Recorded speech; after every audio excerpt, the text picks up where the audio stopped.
Hello, everybody. Welcome back to the Dice Cult for episode 261 of On the Backs of Gods. I am your DM, Jillian. We have our players here today, same as always Kyle, Matt, Katie, Josh, and Greg. Let's go ahead and do a quick recap and then we can jump back into things. So, normally, On the Backs of Gods is a Norse mythology inspired campaign on the continent of Midgard. But an event occurred, and now most of the party has been splintered and thrust amongst the other planes. And we are trying to see if they can get back home.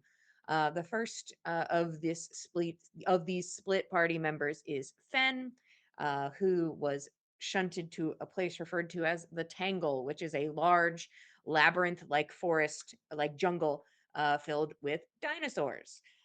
And he encounters some humanoids living there who are on a mission to return an egg that was stolen by poachers.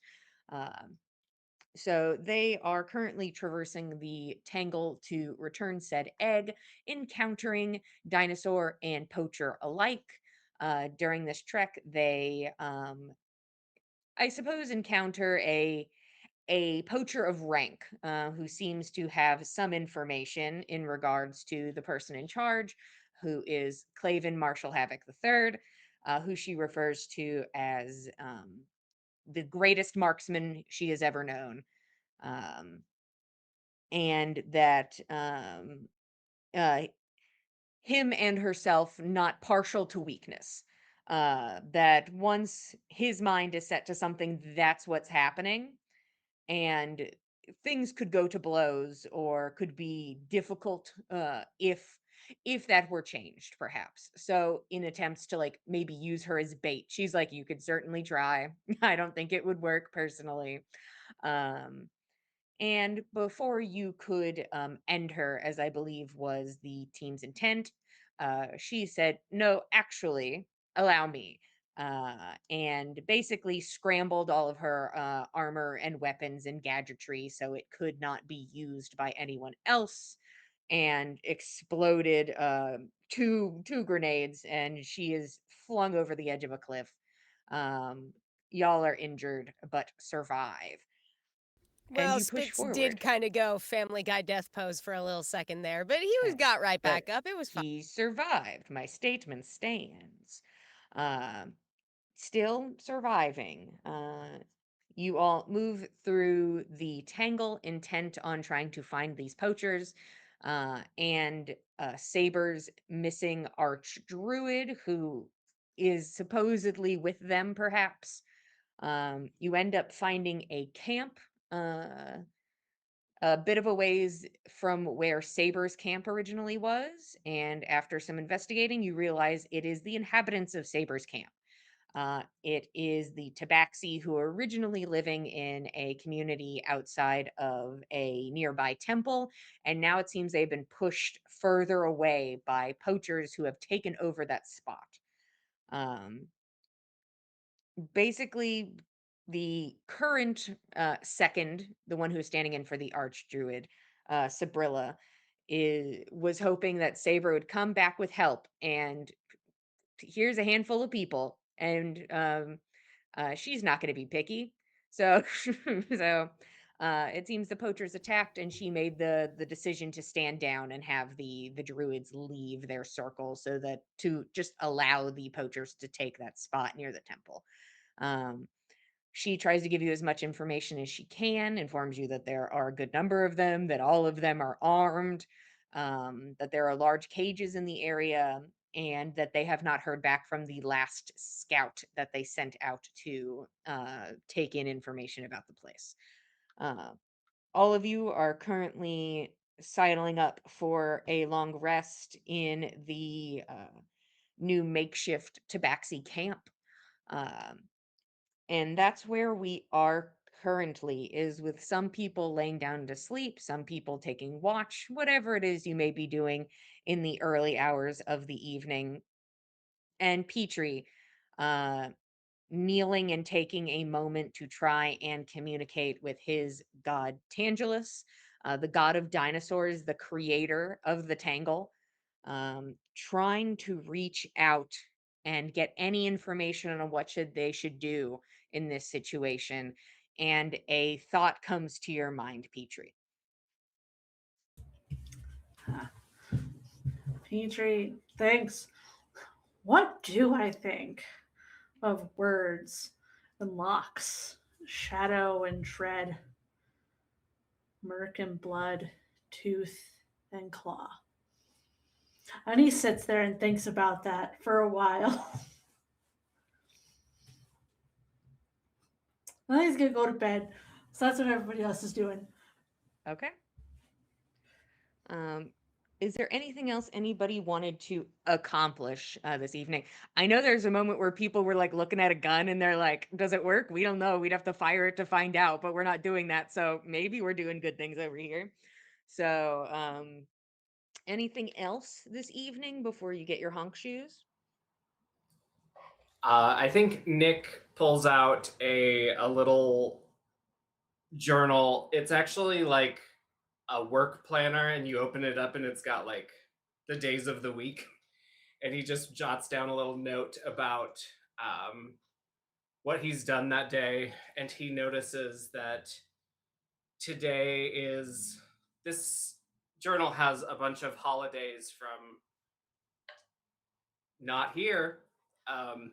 But he takes note of the day, and then he goes into his package, and in a handkerchief at the bottom of his package, not labeled like the other things in his package, he opens it up, and there's a little small vessel. He sets that to one side, and then some origami like papers, and he opens the vessel, and inside there's some kind of ground substance. He sprinkles it across the papers and then rolls it up into a long stick and then sticks it into his mouth, and he lights it up. And whoever is gathered around, he says, "There's a holiday somewhere out there that's people are celebrating with this stuff. Does anyone wanna try a little bit?" It smells fragrant. What Oh yeah, it does doesn't it taste good either, do? but it makes you feel just a little good. Anybody? Anybody? The night before a great battle, it is wise to be unbothered. Yes. Ritual is important, and I would not besmirch your celebrating of a holiday. I will join you. Nick will pass around a joint of baby's first weed. Baby's first fantasy weed. Baby's Yeah. first fantasy weed. Mm-hmm. Yeah. Fanta Bis. Mm. You know, this smells a bit like an old woman named Ellie that I knew. This Ellie seems wise. How old was she? She's probably the oldest person I've ever met, and she travels with a great bull named Athumla. We have bulls here. Do y'all have bulls here? I gotta ask the city folk, because there's no way they're out where Spitz lives regularly. I'm just saying. Okay, Petrie, do bulls exist? They say bulls, and he's like, yeah, they're like kind of like this. Did you get a really big bull? You know the ones, Yeah, we got those. My neighbor makes them. the creatures with the big frill and the three horns. They don't have a frill, and they've only got two horns, and they're sort of on the sides of their heads. No, They're they're not the- creatures. Strange. They're the male of the species. The females have smaller horns in many cases, or no horns at all, and the females give milk. Have you ever had milk? I feel as though that is foreign in Spitz's community, but I mean, like, it's the roots. Hey, as mammals, most of y'all, milk is canon. Cool. I feel like that's We don't gotta accurate hesitate on and that one. true. Milk We're is not canon. discussing the accuracy or inaccuracy of lizard milk. It's not happening. No, I don't think lizards be doing milk, so we're gonna say that that's not happening.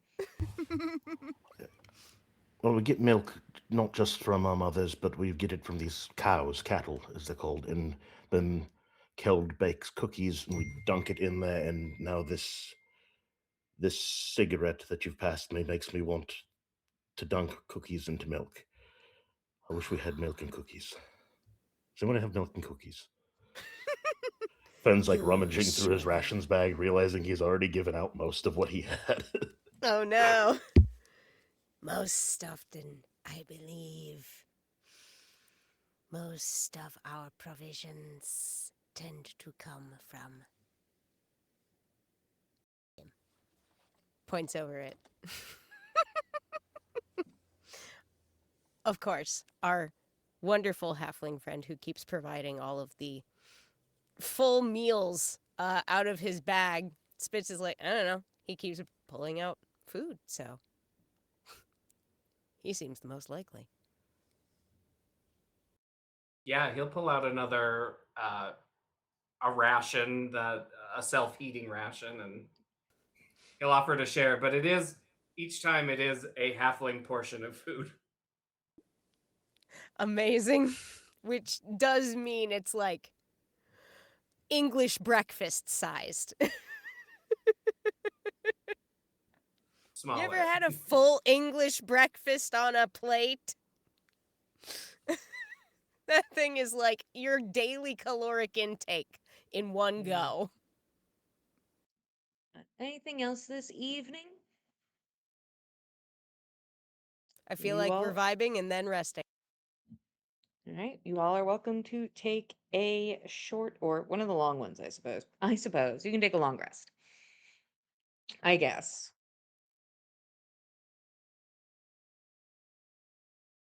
Then you are welcome to wake up with the sun or however you would like. And then the rest of the day is ahead of you, and you may do as you please.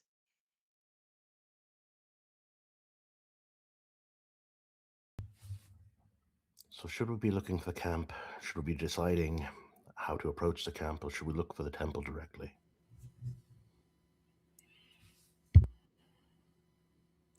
our primary original intent, of course, was to return the egg. It may be a danger to entertain other priorities without considering its safety. But without the Archdruid, we might not be able to get into the temple. Is that correct, Saber? That's my concern. The hmm. way I see it, those poachers are looking to get into that temple, and they've got your archdruid, probably. So I think if we find that temple, we probably find the poachers, and hopefully we also find your archdruid. That seems... Hopefully so. And Saber, you know that the temple and the place that they have overtaken, your community, are almost touching. They are like right next to each other. So it is not like there is distance between those two things. There's a little bit, but not a lot.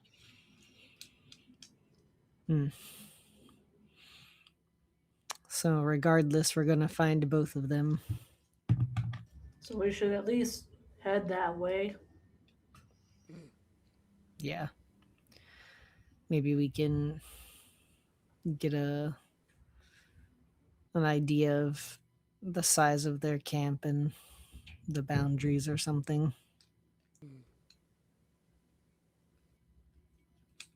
I don't want to spend too much time strategizing, but I also don't want to stumble into something we're not prepared for. So maybe while we travel, as long as we can do it quietly, somebody can pitch ideas for how to address the fact that we're woefully outnumbered. There cannot be only we who have grievance with these interlopers. I agree, but it sounds like we haven't time to summon others. Not from settlements. The Tangle itself is wounded by their presence. They desecrate the children of Tangelus. This is true. Interlopers were turned out before. They can be again.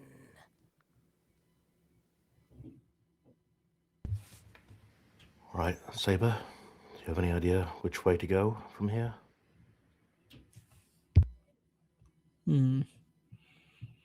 She gives the air a good sniff and then starts in a direction. Whatever direction smells correct. Yeah, to be fair, just based on what you are assuming, Saber, you aren't like incredibly far away. Like, you don't imagine your community picked up shop and just like Right. jogged just miles upon miles away from the original settlement. But you are welcome to give me a survival check. I will give you advantage. If anybody wants to keep eyes out, and are all of you stealthing? We should Fenwolf. be stealthy. Yeah, Fenwolf stealth and keep eyes out. I mean, I'm happy to assist with keeping eyes out, but my perception is +1. So. Well, wasted my nat 20 on something that didn't matter. Ain't that always the way? That's the one. That's the one for the month. 34 to perception, 31 to done. stealth. Well done, honestly. We got a Well, I got an- 22 survival. Ooh, Okay. okay. Your stealth. Stealth, I've got an 18 on the dice, +1 is 19. Only I- one person was percepting. Oh, gotcha. I wasn't permitting doubles. For some reason, it's impossible for two people to be looking in different directions. That's how games work. Huh. It's illegal. Weird, It's okay, illegal for multiple people to be looking. Boo! Not fair, not allowed. Broken. We're looking at the ground the whole Yeah, time. you all are watching your feet as you should. Yeah, these roots are crazy.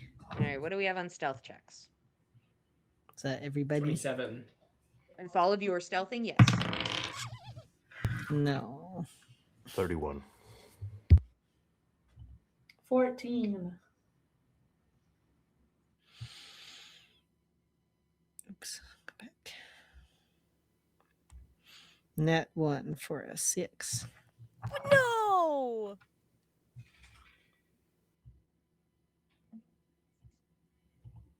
That feels unfair. Okie dokie. Anything while you're moving along? I'll whisper Petrie's thought that he had last night and be like, so D'Angelo's told me this last night, and I thought you all would want to know. And I will just share. So I don't have to say it Yeah. over and over again for you all to read in our general chat. Thank you. That's useful. So yeah, he said that to me last night. Pretty sure.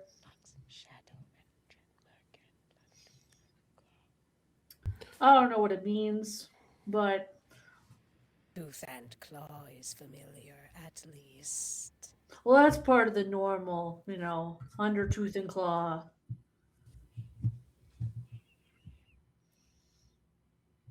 That was kind of part of the first one, the past tooth, the new claw. Is this Okay. a riddle or is this a question? Well, I asked him, for help, and this is what I thought of.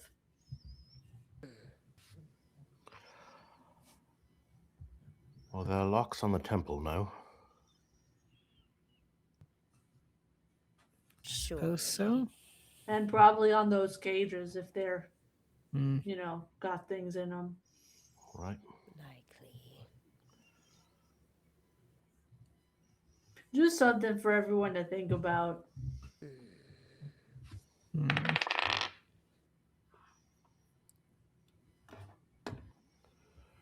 Rufio got a 12 to stealth. He is a regular sized badger this time.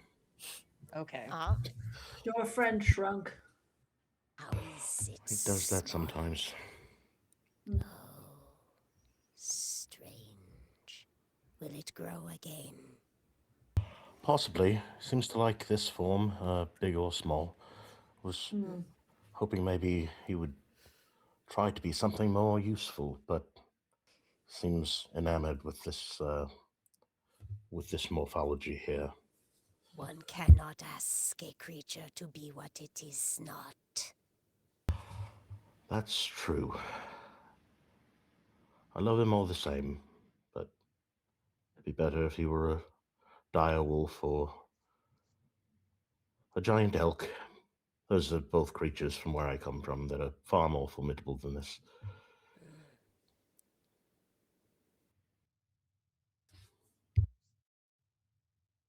Well, in any case, whatever a giant elk is, I doubt it has tooth and claw necessary for shredding in his name.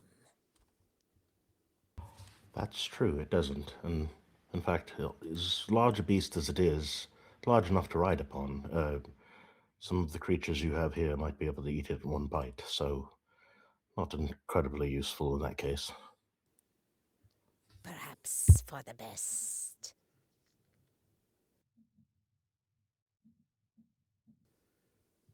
So any planning, or are we just going ahead?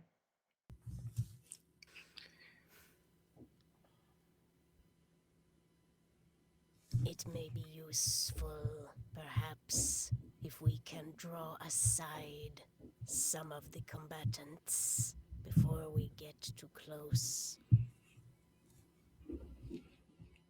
If it would make a useful diversion for you, I might be able to draw some of Tangelus's children near. Perhaps they will be inclined to take their grievances out on the creatures that have been wounding them for so long. If you think you can convince them to take up our cause, then I think that's probably a wonderful idea, but I cannot converse directly with them as you can. I I- can make myself understood to a degree. I think either could be helpful. It's only been helpful half the time for me. The spiny one just said repeatedly, "I'm gonna eat you. I'm gonna eat you. I'm gonna eat you." I do recall that, yes. And to be fair,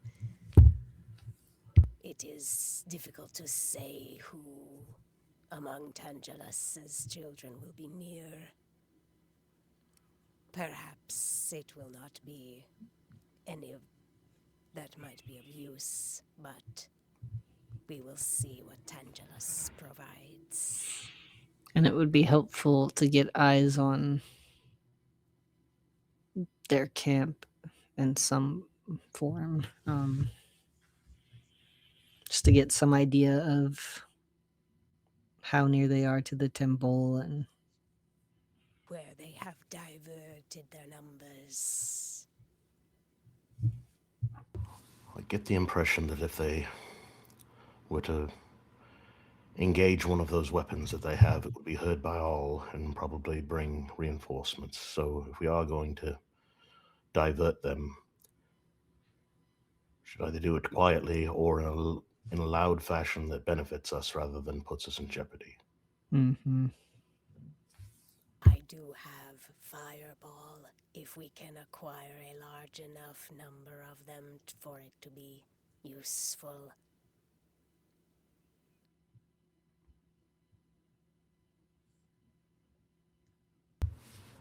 Nick, what do you think? I don't think there's much we can judge until we get close enough to find something. And we can make all the plans we want, but if we stumble into the middle of their camp, they're going to be moot. So I agree. That does That's a be good careful point. approaching. Try and get eyes on them first and learn what we can. Agreed.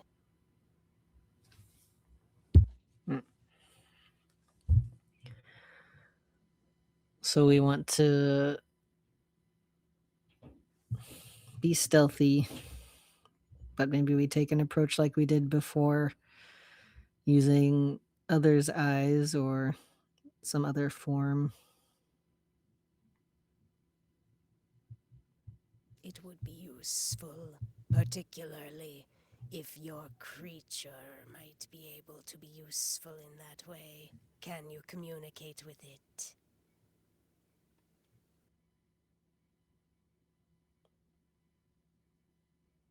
Creature? Speaking to Fen Mm. of your. Oh, I'm sorry. I was too busy percepting. What did you say? I said, your Rufio creature. Can you see with its eyes, or can you speak with it? I can tell it what to do, and it will follow what I instruct in very simple terms. I can't give it complex orders, nor can I see through its eyes. Not so much a spy, then. No, but perhaps a diversion. Could make some noise in the underbrush. Especially with Seems hunters. built for digging. Yeah, especially with hunters. They seem to be wanting to capture exotic creatures, and this one seems exotic here. So True. I do have Jenny who I can speak to. She's sometimes helpful in telling me what she sees, and sometimes more single-minded than that.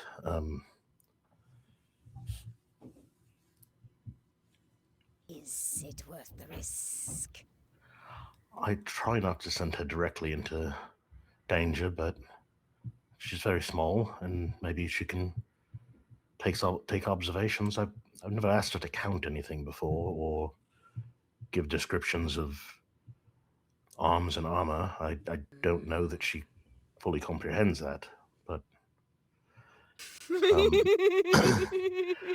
but it's possible she might be able to tell me, you know, if I asked her to go take a look, how many people she saw.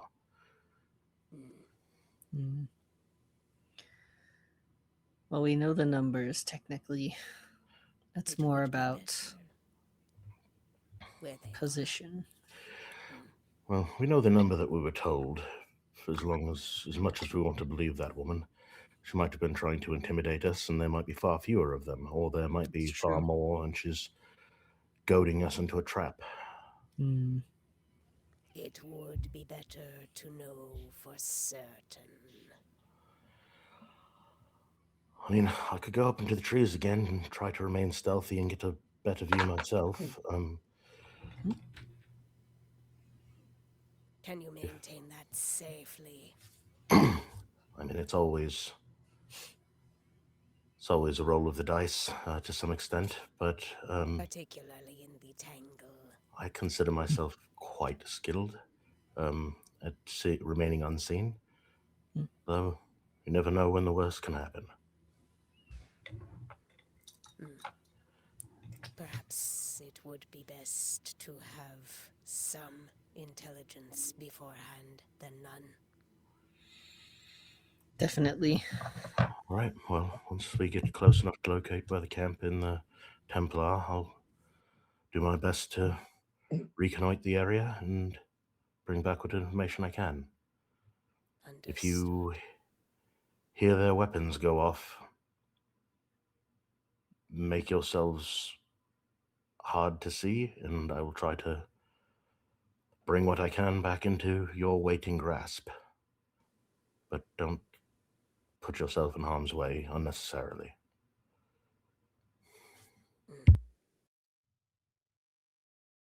It does not take long to hear the sounds of a very bustling camp.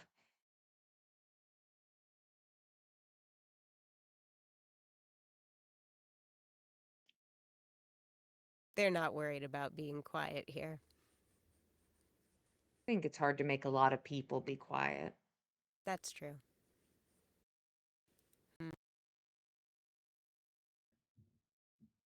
She gave us about what ballpark number again? Like 50? 47. 47? I thought it was around 50. 47 people. Okay.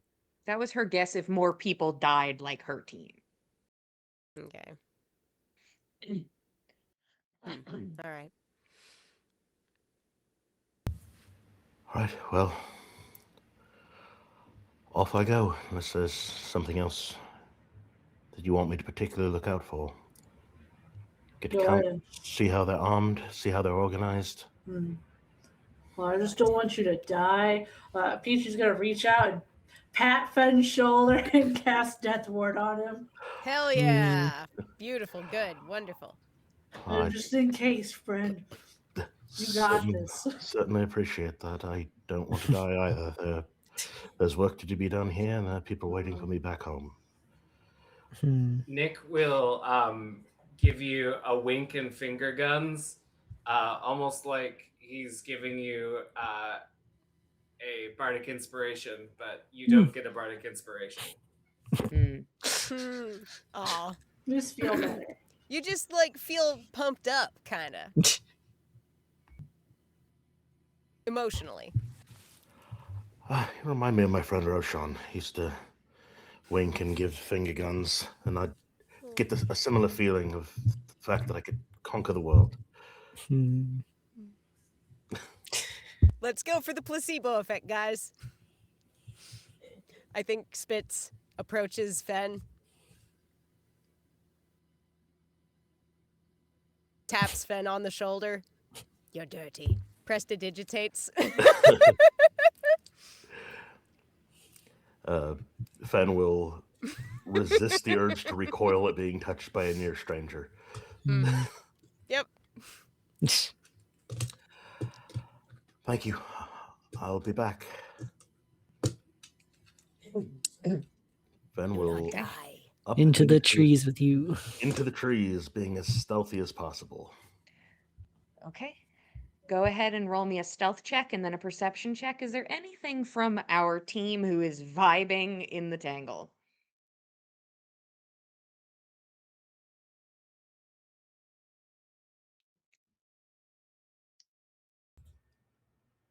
Feel like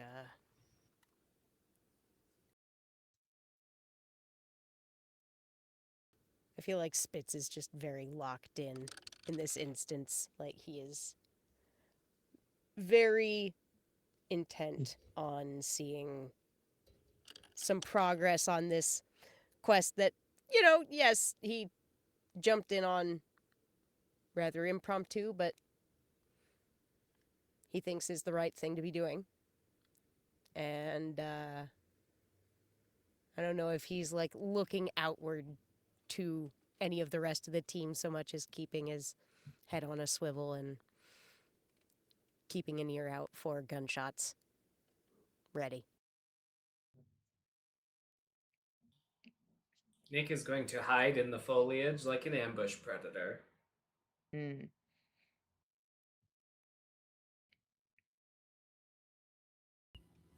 Yeah, I feel like stealth is the goal and just listening. I think Peachy would attempt to hide and then would just start counting on his head, trying to keep track of how long it's been since Fen has left in case he should try to message him and be like, "You good, bro?" Okay. I'll take new stealth checks from the people who are currently here. Just vibing. 17. 20. 15. 10. It wasn't a nat 1. Not And this Fen. time. The same 31 to stealth and a 28 to perception. Okay. What sort of approach are you taking, Fen? Are you staying to the ground? Are you moving to the trees when you get closer? What's your intent? Trees, best vantage point. And sticky feet, so I'll be hopping branch to branch all nimbly bimbly. Okay. You nimble bimble your way over to this camp, and it is quite a large camp. It looks like a fresh camp set atop something much older. It looks as if one camp was set atop another, with much newer looking tents and supplies. The natural encampment on the outskirts is on the outskirts of a mudstone temple, which you can see a bit of a ways, kind of obscured a good bit by trees, but you can see the top of in the distance. Um, there are tents and campfires and stacks of crates and barrels and other containers. There are a couple strange carts that are a jungle green color and move without horses. There's a number of cages holding varieties of dinosaurs from trample lilies to king teeth. The humanoids here, many of them look armed, if not all of them. There seem to be guards on patrol around the full encampment. Some are in nests in trees that you can see across from where you are currently. There are some on foot. Um, it is a full encampment, and you think there are, just based on your best guess, probably somewhere between 47 and 60 people here. That is your best estimate, as you see like people walk into tents and you're like, there could have been people in there already. I don't know how many are in each of these tents. Um, uh, there is someone whose voice cuts through the air in a way that sort of almost muffles the sound of movement and conversation in the camp. Um, there is a man who kind of walks through the space with energy and confidence. This is a man who is in charge. He is tall and built with pale skin and black hair that is graying on the sides and it is slicked back. And he has a well groomed comb mustache. Weapons line his belt and his back. He is dressed in tans with white sleeves and a red cravat. You watch as he moves through the space. It seems like giving directions of some sort if somebody's like carrying something or moving around the space. And then you watch as he goes into a large central tent. But there aren't like everyone is pretty like close together. There isn't like it's a very contained camp. If you do something in one corner of the camp, it's only going to take a handful of seconds for somebody at the other end of the camp to run across and it be like their problem as well. Um, it is strategic in that sense, as close as together as they can be. There, you said there are dinosaurs in cages. Are there any tabaxi in cages? Nope.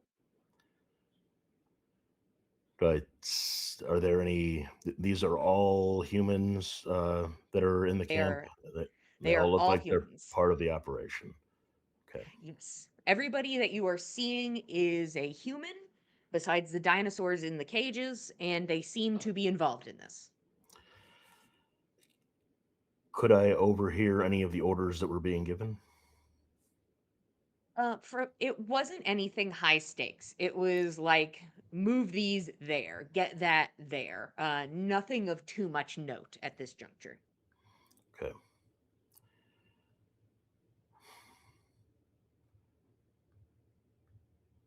And the supplies that they have, can I differentiate what's in various crates or anything? Is like, oh, that's obviously food. Like that's their pantry, that's their larder. That must be an armory over there. Those look like weapons. Anything of that nature? Give me investigation.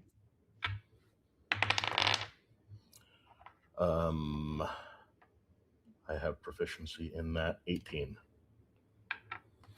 Okay. Um, I think you're able to at least assume you're like, this one seems like food, perchance.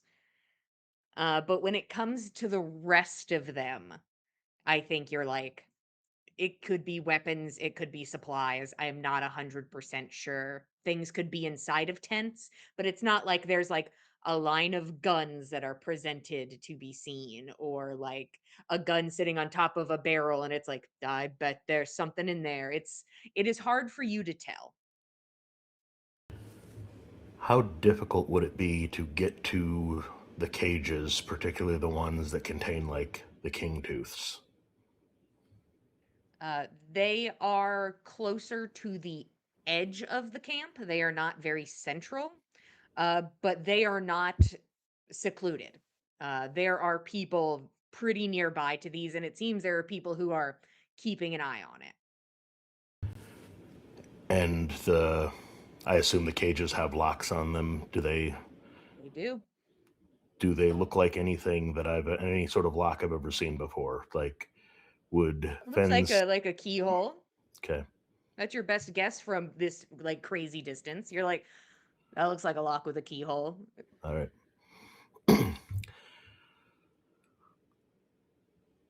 All right. And you said that the temple was kind of in the background, or not far from the Yeah, temple. it's not Do- far away. You're like on the opposite side of where the temple is. Does it look like people are working on trying to get into there, or there anybody deliberately standing watch on that particular architecture? So the thing is with the temple, you can only see the very top of it because of how tall the trees are, and you don't see anybody walking around on top of it. So you don't know if there's anybody at the bottom. You'd have to go over there and look, but um, nobody on top. Okay. I think Fen will take out a little piece of parchment and make a rough sketch of the layout, making note of, the central tent, the people that are positioned up in the trees, um, and his best description of where each type of dinosaur is being stored. And he will, once he's got that information drawn in the best that he can with his rudimentary sketching skills, he'll make his way back to the party. Um, do you remember what you got on your stealth check? Both times you've asked me, it was a 31. Cool.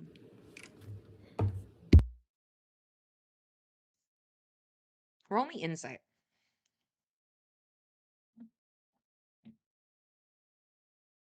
12. Okay. All right, you're able to make your sketch. And you are welcome to head back if you are so inclined. Yep. Bringing this information back to my new friends and see if anybody's got any ideas. Okay. All right, so there are a lot of them. And he'll spread out the piece of parchment. There are tents here, here, here, and here. I can't tell how many are inside of each of them, although I'm pretty sure I saw Craven Marshall Thundercock, or whatever his name is, the third, in the central tent. The tents all look as flammable as any tent I've ever seen, but I don't know if there's an archdruid being held in any of them. There are Fair enough. dinosaurs in cages, particularly some large ones here. And I might have the tools to open those cages. But they're being watched fairly closely, especially by here, here, here, and he'll point out all the places where there were guards up in high hides. Look to be posted guards up in elevated positions, and there are moving sentries seem to be on patrols. I couldn't seem to make any sort of estimate on how frequently they passed through, or even if they were the same ones coming through a second time. I didn't observe for that long.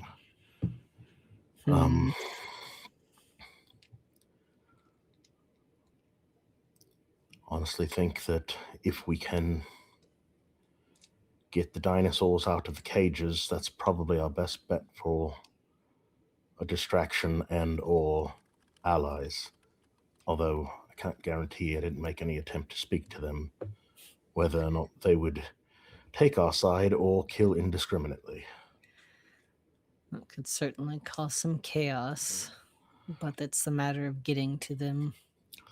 There were some that you called the trample lilies. Hmm. They're large. They don't seem to be the best equipped for fighting. But the ones with the big teeth, those Hmm. those might do well.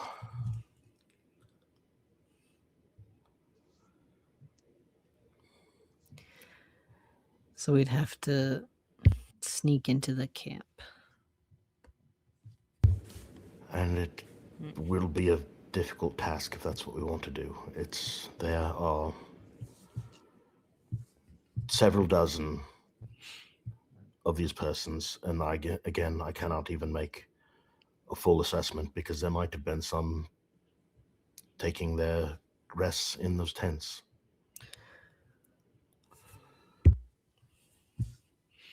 Perhaps we can attempt taking out some of the guards to find a way in. Well, we could. I think just one of them getting a shot off with that weapon would be enough to alert the whole camp, though. Nobody's far away. I can kill, and I can kill quietly and from a distance, but taking a big risk. And did you get eyes on the temple? I could see it from a distance. It's not far. It seems like this camp was built on a previous camp. I don't know if they've been here before or if that's... I don't know what your village looked like before. And he would do his best to describe what was kind of like what it looked like was underneath. Like if it's like, oh, there was clearly a structure there and they tore it down or something, and see if that makes any recollection to Saber. Yeah, Saber, they built their camp on top of your camp. Rude. Then I think there's a good chance Saber would have a way to the temple or not directly through the camp. Oh, you can easily get to the temple without going through the camp. It's a little roundabout, but that is doable. You guys just, unless it is opened, you can't get in.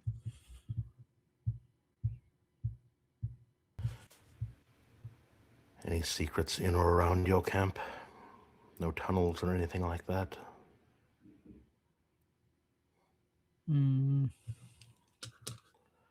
Buried weapons, sources of magic, anything like that? I'm just hoping here. Not to my knowledge. Perhaps something your archdruid would know.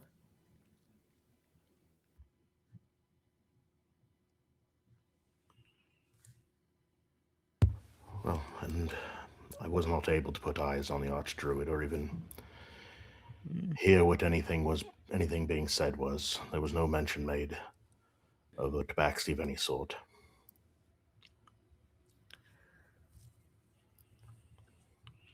Perhaps we could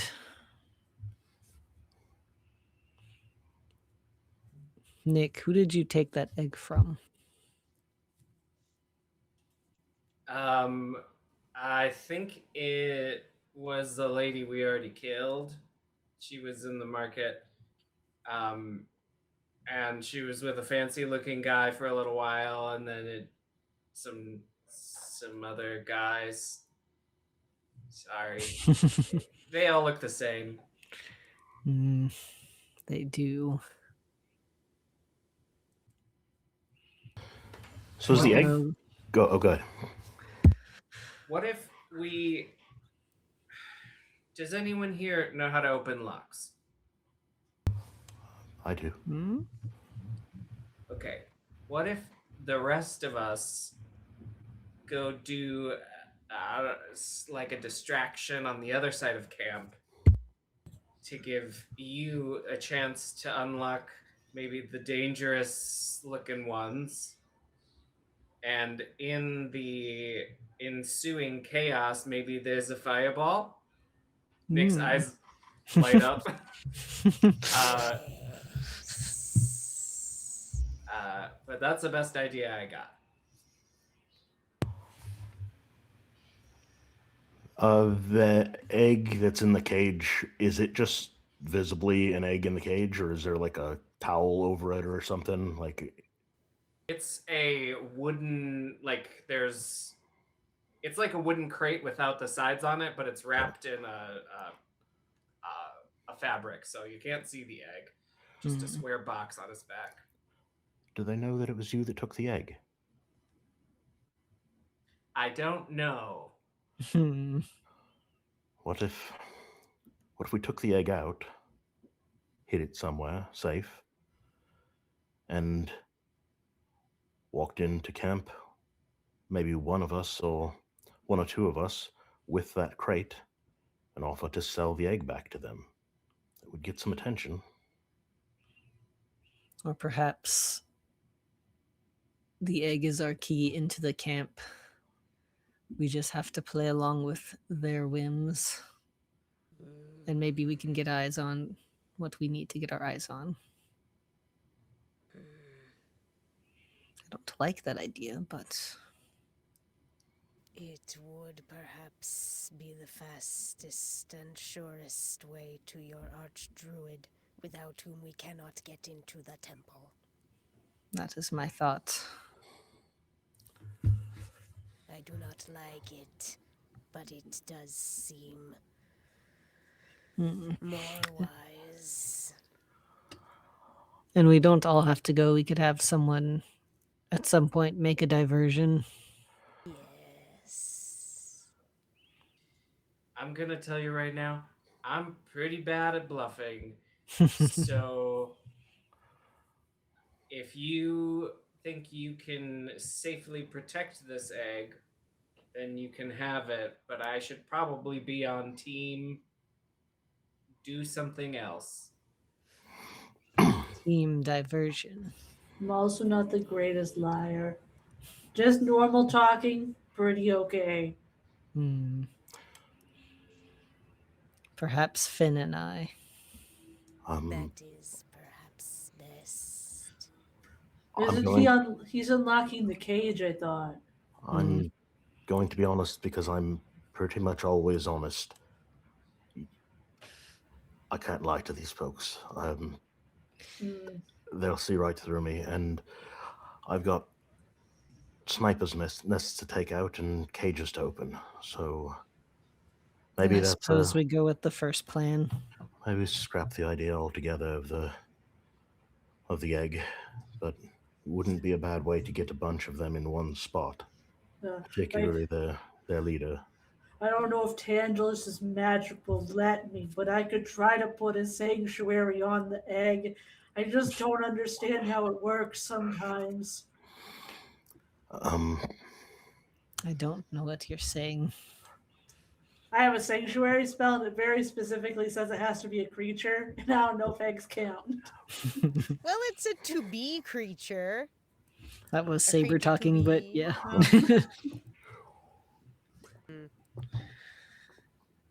I'm gonna cast magic on an egg.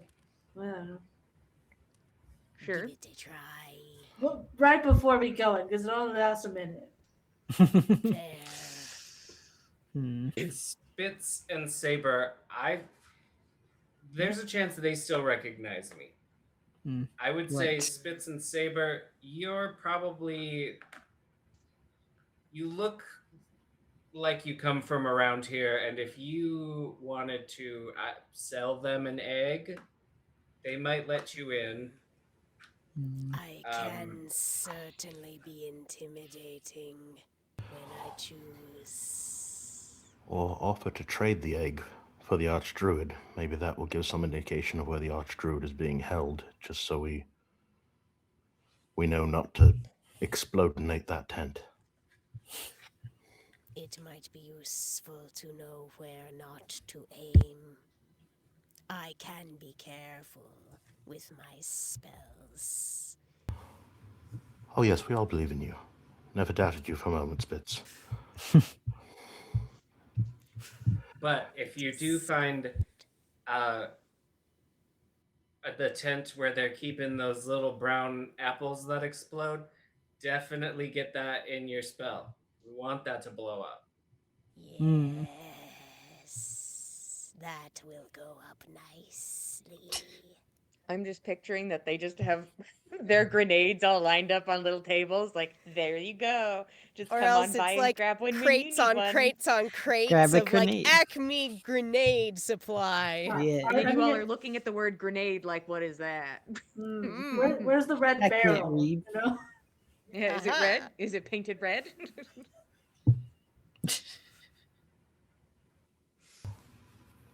How many of the sniper nests were there? The guards up in the trees? Like 10? Oof. Oh, fuck. There's like 60 people in this camp. They got people to spare. There's just one guy who's like, I got this. Everyone believe in me. I was thinking maybe like 4 at the corners of the camp or something, but 10 of them, that's a lot. They're in the middle of a big dinosaur town. They're like, put some dudes up in the trees. Hmm. There's like 4 on the ground. So there's like 4 people walking the ground, and then there's closer to 10 up in tree spots.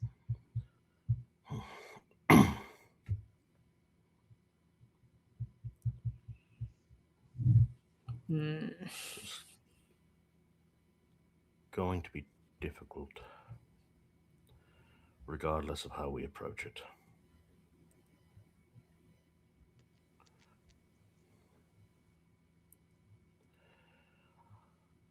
I think getting the dinosaurs out of the cage is our best bet. To make chaos if nothing else. Indeed. But that in itself is a challenge. I haven't any doubt that I can open the cages, but how many I'll be able to open before I'm noticed is a different question. Right. You Perhaps just we break can. them open rather than slow opening them. Not the way I had intended to do it. I'm fast. I'm light on my feet. I can shoot straight, but as far as breaking things open is not my strong suit. I'm not the strongest. I can also go try to break one open if you guys want.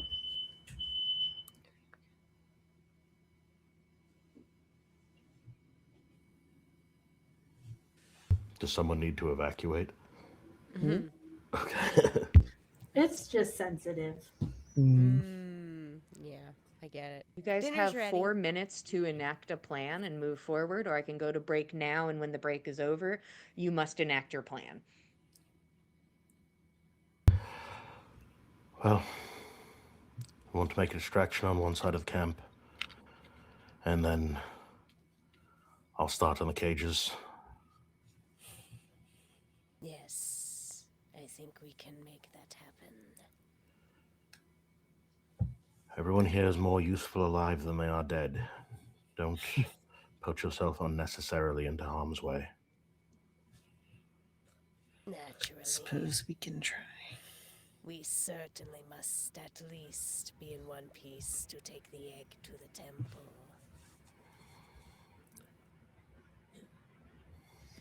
Well, I guess team distraction. We go talk to the people while he breaks in to go open cages. I'm assuming that is our main play. Okay. Nick, Who's if on you, what team? Nick, if you think they'd recognize you, do you want to stay with me and kind of keep an eye on things in case they get rough? Yeah, I got your back. Hmm. Certainly appreciated. And once Once the cages are open, we can have their back. Just as well. Could you use that prestidigitation magic to get rid of like all the Tangelus stuff? Because they're gonna know real fast. I don't want to sell an egg. Hmm. So long as it will not offend.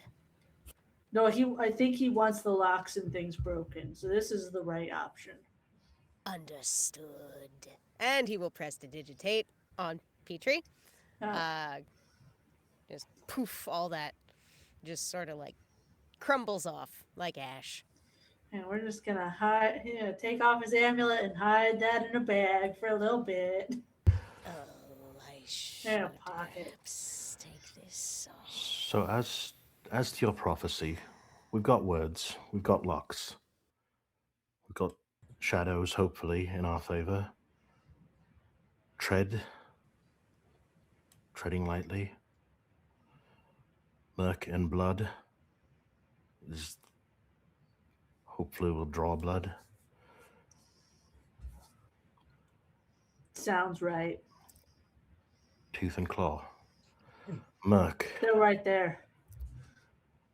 Murk, was there?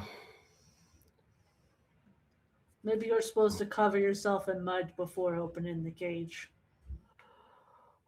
Could do that.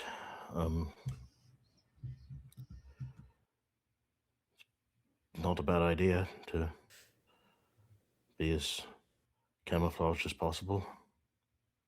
Perhaps if both of you are going in a group, then you should both be covered in mud.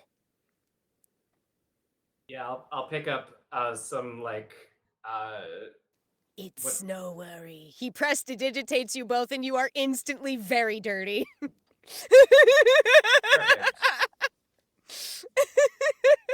Absolutely covered in mud. It came from the ground. It just went. I didn't know it worked both ways. Yes. One can soil or clean.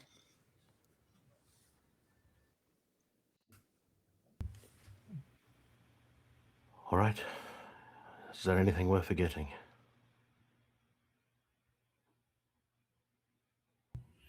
Who's to say? I can think of nothing else we have not yet accounted for. We may as well continue. And if we must change, we will change, or we will die. Things go badly. Fall back to here, fall back to the temple. To the temple. Temple. Sounds good. All right.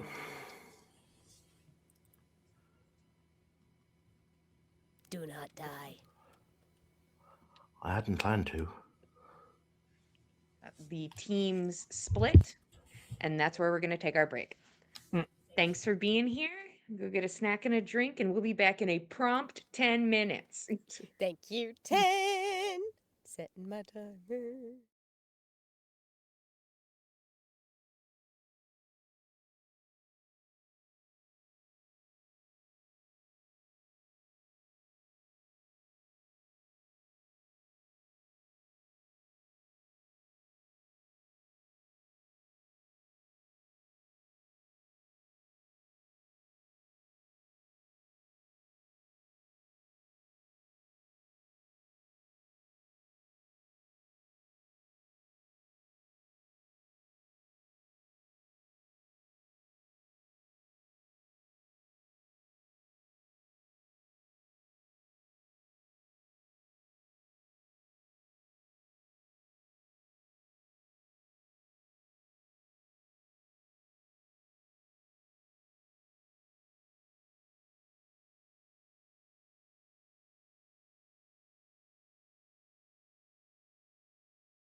Hello, everybody. Welcome back to the Dice Code for episode 261 of On the Backs of Gods. We just took our 10-minute break. The party is currently splitting to cause some sort of distraction and maybe get some dinosaurs out of some cages and blow stuff up. I don't know. None of my business. You can't really prep for something that you don't know people are going to do, so you just got to wait to see it happen. I'm going to start with team stealth in places and doing things. I just kind of want to know where you are headed and like what's the intent. Like what are you two up to?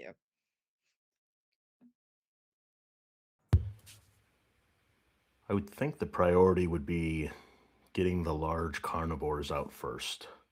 So, like, maybe as close as we can get to the tree line near the cages and see how many people are directly observing those, and then once team diplomacy moves in, maybe it'll take some of those eyes off of those cages directly. Maybe people will rubberneck and see who these people ballsy enough to just stroll into the camp are. Okay. So you two are going to stealth over and sort of set up near where one of the king teeth are set up. Okay. And just to inform you, all of the cages aren't like next to each other. They are spread out a bit through the camp. But you can definitely at least be like, this is where one of those big boys is, and we'll set up shop near here. Which means I'm gonna need a stealth check from the two of y'all.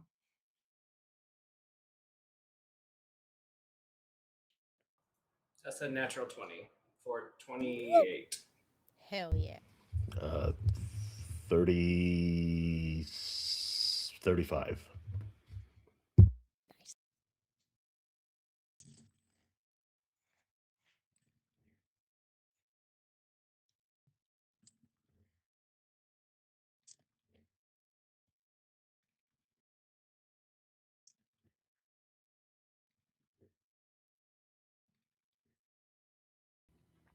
Okay.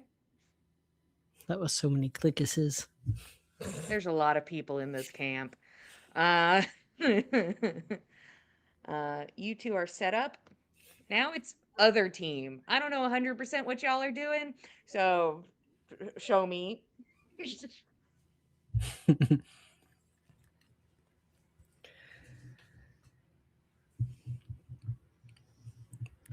So we're carrying this egg in.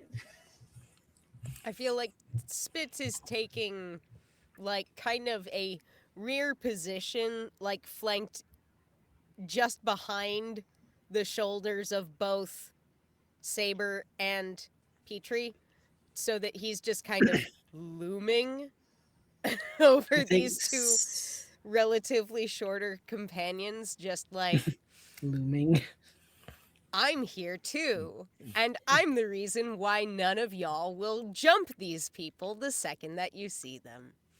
He's just here to be big. Mm. I think Saber will lead the way because they probably recognize her from her circle or as one of them. And she's gonna go in with the intention of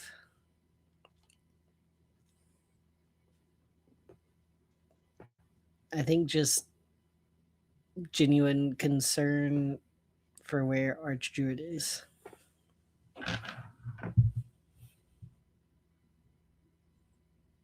Peachtree. I'm following behind Saber. I'm here to support. Mm. Is this egg with us? I cast sanctuary on it, wherever it's at. Yeah, did Nice. we take it? Sounds like I don't know. Did you take it? Is the egg with y'all? Okay. Yeah, that way Alright. it doesn't have any chance of falling out near this potentially stampeding Right. dinos. Okay. Here is And my our question. claim seems valid. Are you meandering in? Are you running in? Are you stealthing in? Are you saying, "Hello, I am entering your camp now"? How are you going about this? I think we should approach directly and We should ask ask for for the entrance. boss. The first guy we see, Saber, you should talk to him. Hmm. You should ask for whoever is in charge, the third of his line. Hmm. I don't know if I should drop any names, but If only you got that other poacher's name. hmm, if only. Damn. I could just guess and see if you're right. The one Hey. with the bangs. You know, Yeah. Guess bang, fantasy bang. white lady. Fantasy names, guys. Let's go. I was about to Fantasy say, this is lady. like, it is definitely like a fantasy European name. But Hmm. I'm gonna put bet on Olga. She feels like an Olga to me. it is a name that I don't think exists, but sounds like Ah. another name. Huh. Damn. If somebody gets it, you get a prize. But anyways, nobody's gonna get it. So- Mildred. Nope. Bildred. Mildred. It's just all you guys just keep doing different variants of Mildred, and I'm like, it's not that. And you guys are like, no, no, no, It's clearly the It has same. to Crack be. it eventually. it's gotta be that one. Okay, so you guys are sort of waiting for maybe like one of the patrolling guards to walk by, and then being like, howdy.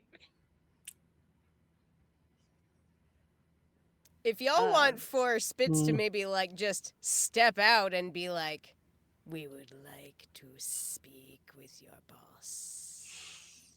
That's okay. Saber Mm-mm. will.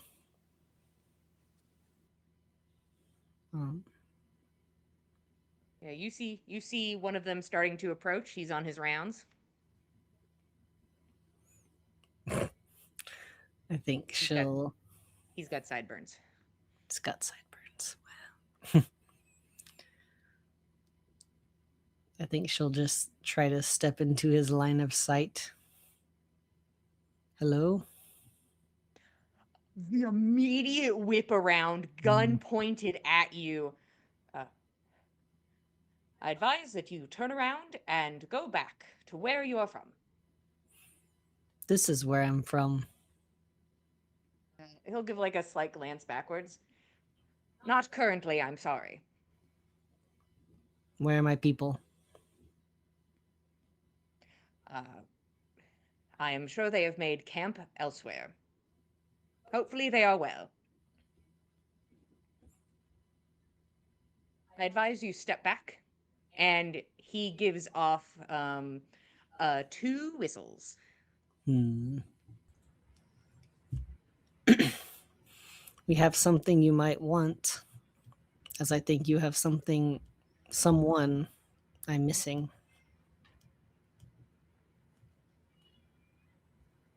He just kind of like does like a motion with the gun, like you must continue. I have nothing that I could possibly say here.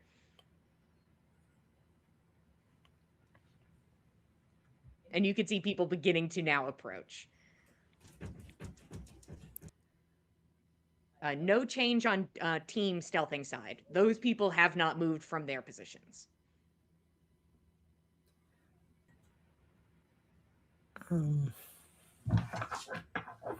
I think she'll like.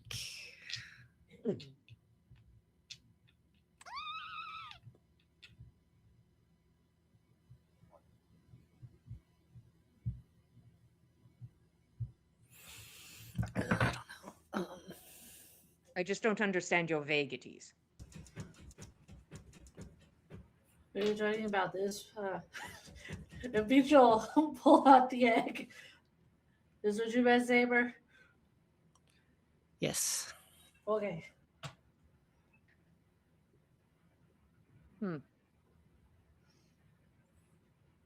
Are you armed? He's gonna hold up his arm. Yep. There's about like 8 people who are over here right now. If you wish to enter the camp, you will need to lay your weapons down. That only seems fair. Yeah, Spitz has no problem. He'll lay down his dagger and his great club, and he will step back.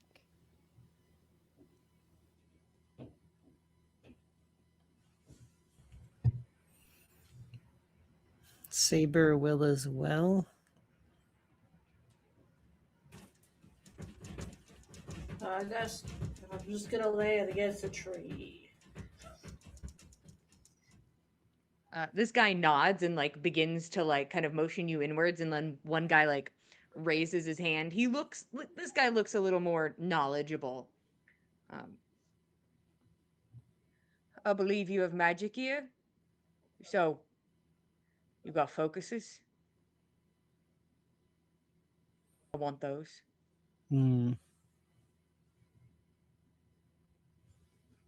It's kind of part of that. Yeah.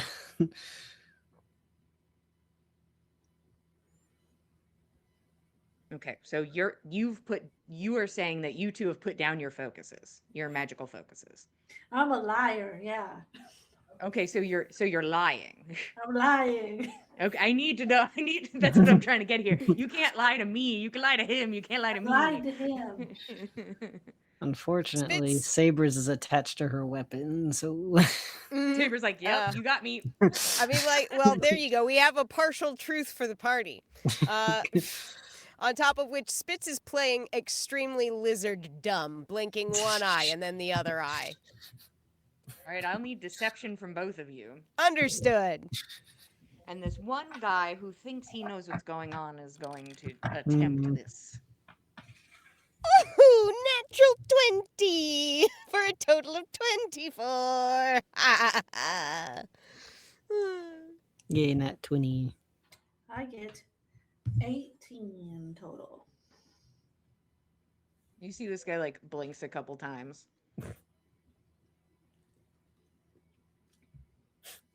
Okay. He doesn't think this lizard knows a damn thing about magic. It's just a lizard. The three of you are going to be escorted in by about 10 people. You do see somebody who like runs ahead and is moving toward the center of camp.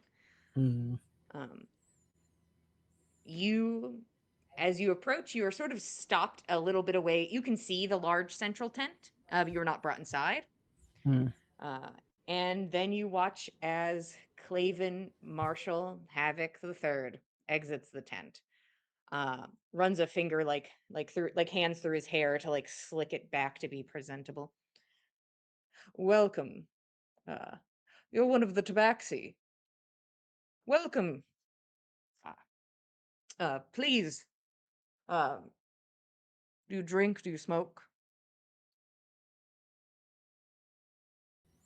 I I drink do. water. I'm sure we can provide. And he'll do like a little like quick snap of the fingers, and somebody will run off and come back with like a little canteen of water, and comes out with 3 for all of you. And it seems he gets himself like poured like a glass of wine. I'd love to share, but if it isn't your thing. Welcome. How may I be of service? How rude of me. I am Claven Marshall Havoc III, and you all are. I am Sabretooth.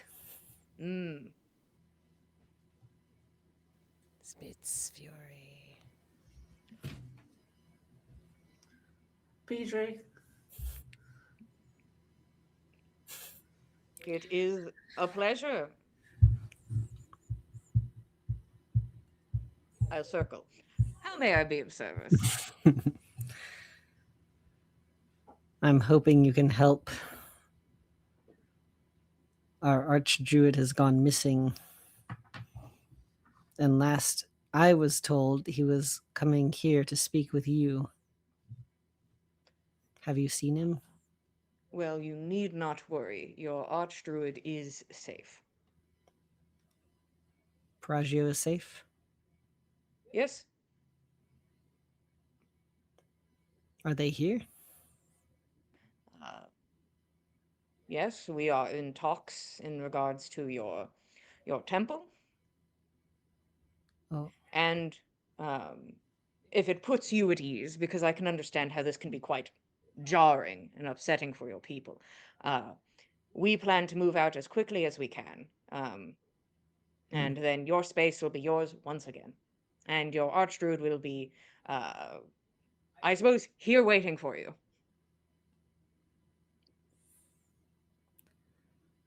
it has been some time. Sometimes talks take time.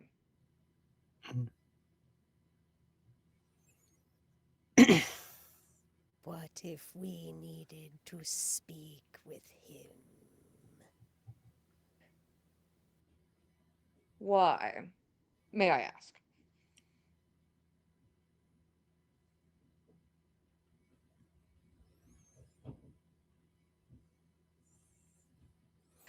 Because he has. Regardless. Oh, continue. Oh, don't mind me.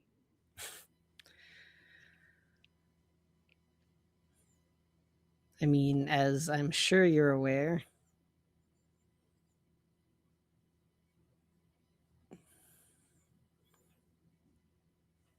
they keep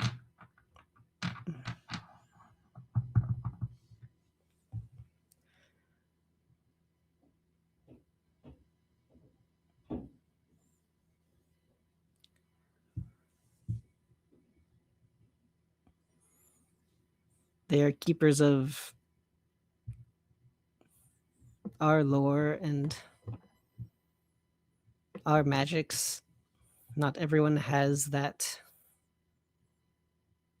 So we need access to that.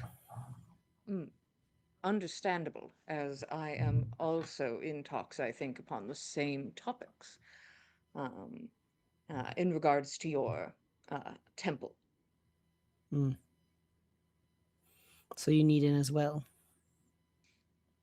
I would appreciate that. The thing is, I have been called many things, one of those being abrasive, intrusive, one could say, as one has at least said. But I don't. If I think I could avoid harm, I would. And I have no intention currently of blowing a hole in the side of your ancient architecture. Uh, Inevitably, if the Archdruid does not comply, I would do such. It would bring me no joy. So that's why we are in communication, so that I could have entry.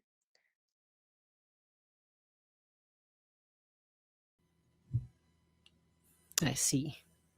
And if you think that you could make your Archdruid comply, that would be incredibly helpful. But you consider me wary. But it seems you have brought something of note. Where did you stumble into that? And we'll motion to the egg.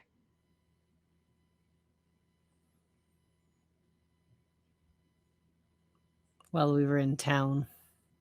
It is interesting as one was taken off of our persons in town. Yes, that's the story I heard as well.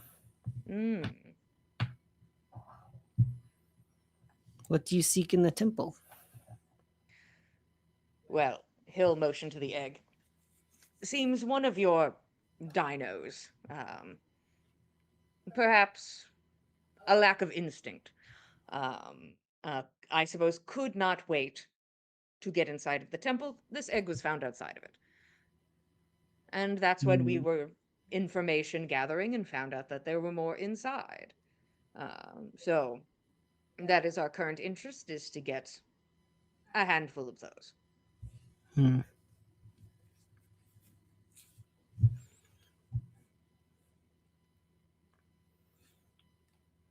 And our intention was to return it.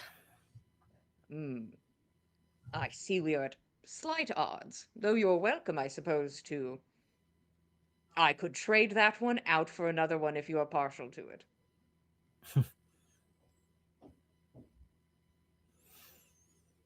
Suppose we have grown rather fond of it. Hmm.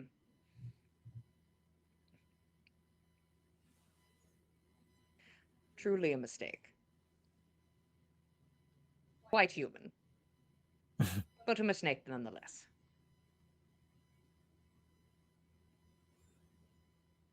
Hmm. They do get attached to things, don't they? Hmm. It is quite the weakness.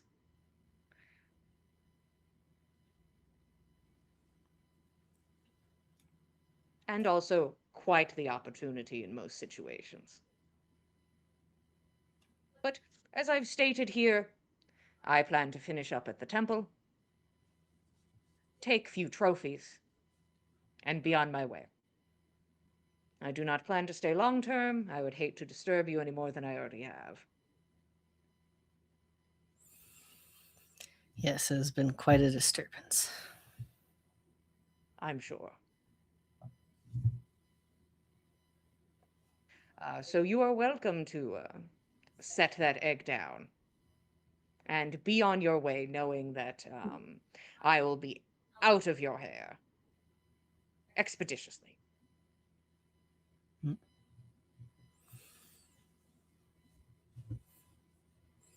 Do you have somewhere safe to keep it? We have containers that are quite the size for it.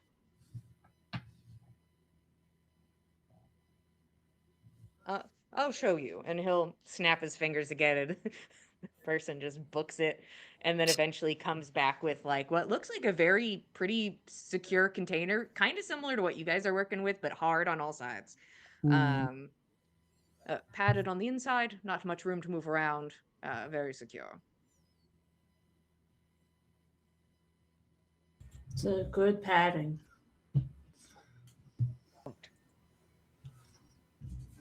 Emotions to it, like you may put the egg in now. Hmm. In fairness, it does it actually look like a more secure and like well padded container relative to It's a the really thing that good it's in? container for an egg. Mm. That might be useful. So I'm just wondering, would it be easier to get in there if we're like, hey, Archdruid, we want to put this egg back, and they're like, oh yeah, let me help them open the door, and then you would have the door open in an easier way, and you could just get in behind us. Hmm. Your talks have taken a long time. They have, haven't they? So here's the thing. There are some things that come easy and others that do not. And one of those things that does not is trust. And we have just met, and to make assumption, looks over at Saber. I am sure you feel slighted that we are not on, I would say, neutral terms. So I find it quite difficult to, I suppose, trust in this scenario. That's fair. I feel similarly. Smart. Perhaps if you can prove that Pragio is here, I will place this egg in that box. I think I could do something of the like. One moment. And somebody will come over and he'll give them a little whisper, and then they'll run off. How's your day so far? Good. Dreadfully Thanks hot when I here. blinks the other eye. You get used to it. I have yet to get used to it. I think I prefer the cold. Hmm. Just put on another coat. Some do prefer the cold. Is it always cold where you live? a good portion of the time it is quite chilly. Hmm. Damp. As is here, but in the not as muggy sense. Hmm. And you watch as this person runs back over and puts something into Claven's hand. And he presents it to you, and it looks like somebody like cut off like the hair from the top of the Archdruid's ear. So this like black hair, just like a few pieces of it. That's so rude. Does Mhm. this look familiar? It does. She'll sniff it. Oh, we're gonna kill him so bad. You're pretty convinced that this is hair from the Archdruid. Hmm. And I'm not one to keep a corpse around. Unsanitary. And I'm sure that it would smell different. Yeah, you don't If it smell were- any corpse accent to it. Mm-hmm. That's good. No ode to corpse. Ode to esprit. So perhaps I will tell your Archdruid that you came by and that you wish for them to speed up their talks. And maybe that'll get us moving along. Egg, please.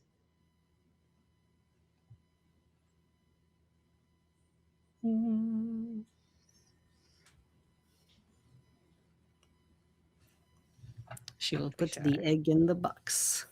Astounding. And he's gonna like just like use his foot to like close the lid, and you hear like a clicking sound.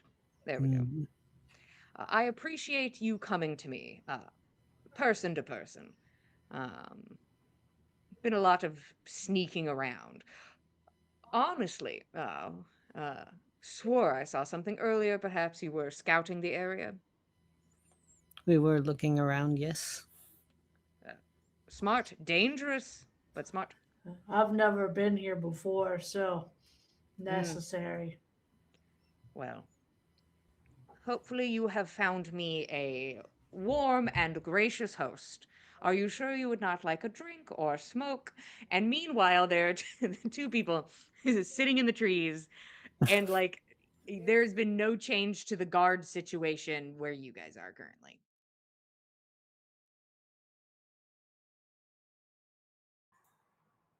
Yeah, I think Nick is happy to sit tight until something changes, or I think he would, if somebody were to swap out their tree watch, he might take action. So if somebody was going up and down a tree, he might try to take their place quietly, but otherwise happy to wait.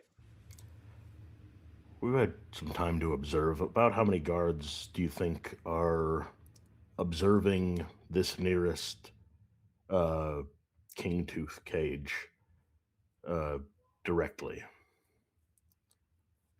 I mean, there's probably directly maybe one or two, but there is a nearby guard in a tree, and then because this cage is near the edge of the perimeter, it does kind of cross over with another guard's walking path. And there are some people working on things in the area, like moving boxes around and of the like.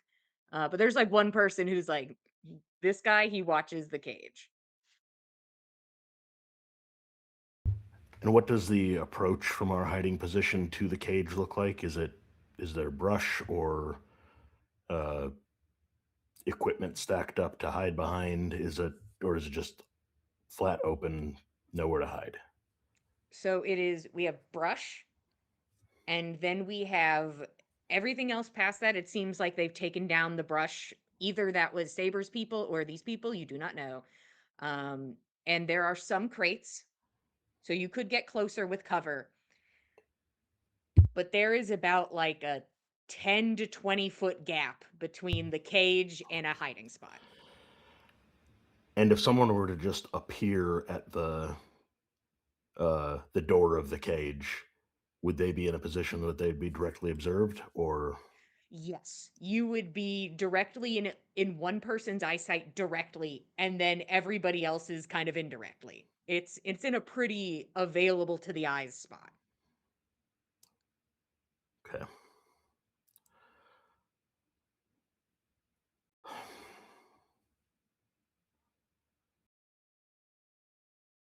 This is not going how I had hoped. Did you think they'd be faster? I thought they'd draw more eyes. I think they will. I don't. Just give them a minute. Let them cook. All right, I've got an option. I don't want to put them into harm's way by doing it. But I think I could get attention onto the other side of the camp.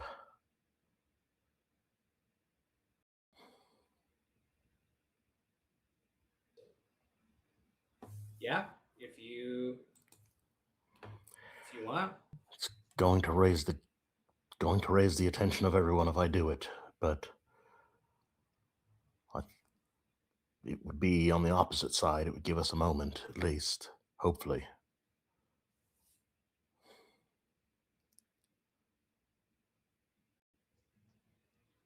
Well, what are you planning on? I've got some special arrows. I have precisely one special arrow that if I were to shoot it onto the other side, it would make a loud explosion. Gather a lot of attention, but then they might think that they were under attack, rightly so, and our friends are conversing as we speak. I think you should do that, but let's wait for a signal from them. All right, do that. We might need to kill one or two of these once they're distracted. Just to... I gotcha. And Nick will get out a collapsible longbow and he'll string an arrow. I could do the same. Once they're distracted, we could probably hit two or three of them, take them out. I just hope that they're not noticed falling. Then make my way to the cage and open it as quickly as possible. And I'll get your back. I certainly hope so. We'll wait for their word. Okay. You all will hold off for now. I will ignore the rapid fire messages that are just pinging in the corner of my vision, and they're none of my business.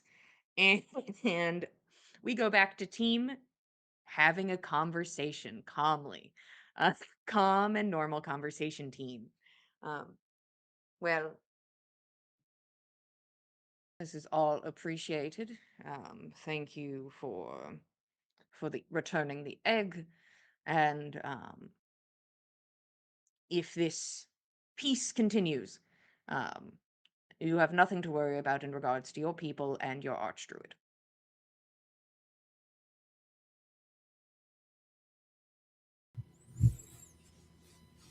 That's preferable. May I get you a bottle of wine or something to smoke for your travels? I suppose.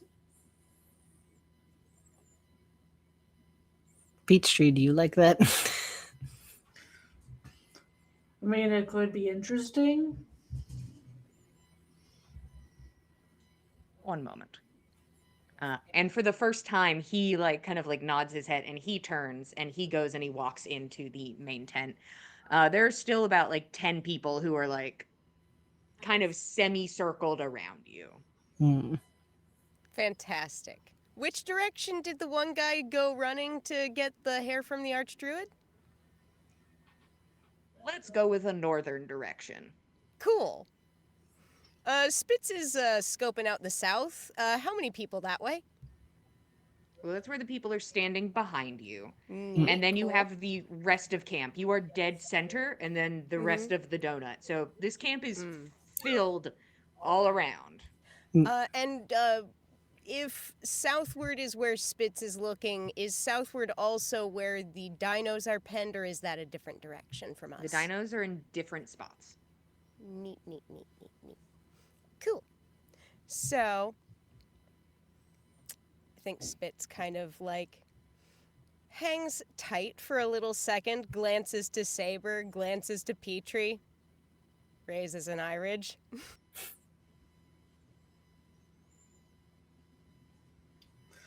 Peach will just give a little nod.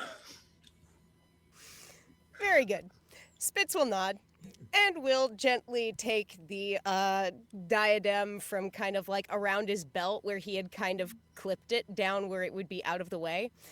Yeah, pops that back up around his neck. Nice, beautiful crest of Tantalus right there. And behind him, about, smack center of like as many people as he can get to the south, Fireball. 5th level. Are you using sorcery points? Oh, yes. Okay, because Uh, if this is not a subtle spell or what you call it, we're going into initiative before you do it.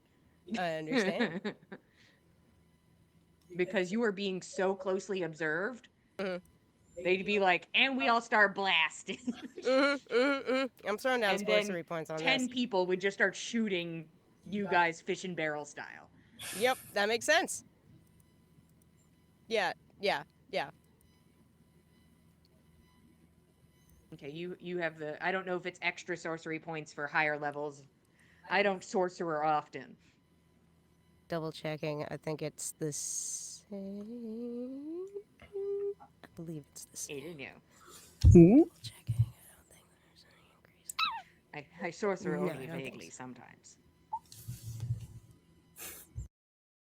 I'm 98% certain there is not an increase in the quantity of the sorcery points, and if I am incorrect, then I will absolutely take my lumps. But I think. Yeah, I don't think I see anything here that indicates that it jacks up the price. So, Okay. And then there is a giant explosion. Mhm. Everybody roll initiative. you got it! I don't know how I'm going to run this combat, but I'm gonna. Woohoo! It's gonna be a weird one. That's fair.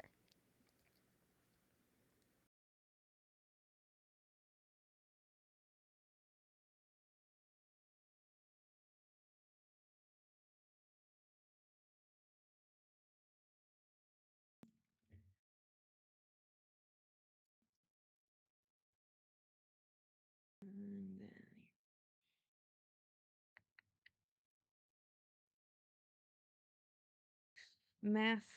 I know how to do that.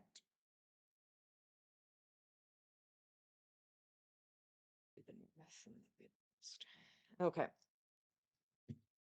20 to 25. 24. Dirty 20.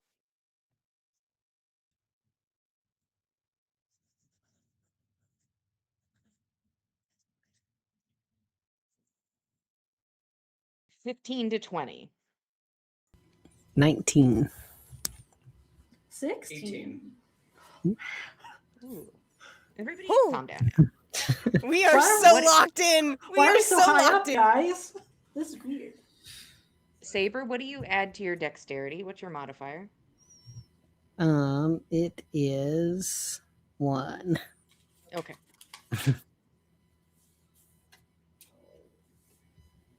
And then Nick and then Petrie. Is that what I heard? Yeah.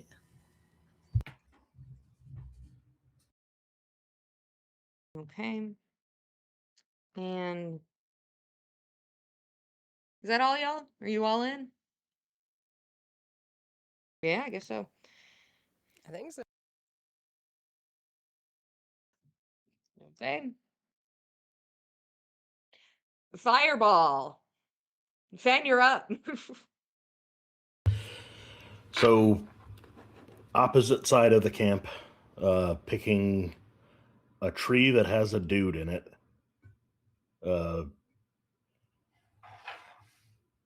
Would I, if I made an attack, would I do it with advantage because they don't know where we are? I am hidden. I would say just based on distance alone, I'm not sure if I could give you advantage. But I If have you're aiming sharpshooter. for the other side of camp. Okay. You could hit that tree, no problem. But Okay. like trying to hit this person, I could not give you advantage on that. All right. First shot with my last thunderclap arrow, straight roll, with sharpshooter. Okay. He To would hit have had this. some cover. He currently doesn't because of sharpshooter. Okay. That is actually a nat 20. Okay. Um, You can roll it if you want to. I know you're very excited to crit on an attack, even though it doesn't have sneak attack on it. But I don't know if you need But- to. Okay. He's just dead then? All right. It is Wilhelm screaming him as this man like falls out of the tree. Well, and it's You don't a know if he's alive or not, but like he falls And out an of the tree screaming. I and an can't. explosion. Because thunderclap arrow. Mm-hmm. So and then pick two more of the guys that are in close proximity that are observing the cage that I want to get to. Okay. And you Am are I- now no longer hidden because you have Okay. shot an attack. Bonus action Zephyr Strike to give myself advantage on one of these. Okay. Let me mark that spell slot off.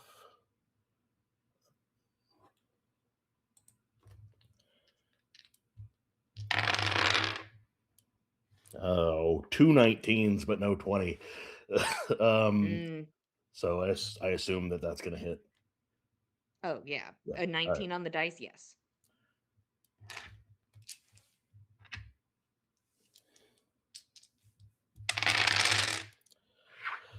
It's 9, 12, 17, 23,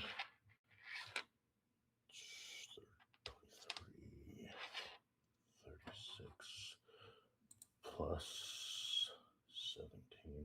Whatever 36 plus 17 is. Yeah, this Right. guy gets hit with an arrow and it kills him. Okay. One more dude. Straight roll with sharpshooter. Does a 24 hit? Yes. Okay. And I need to find another D8. Or re-roll one of them.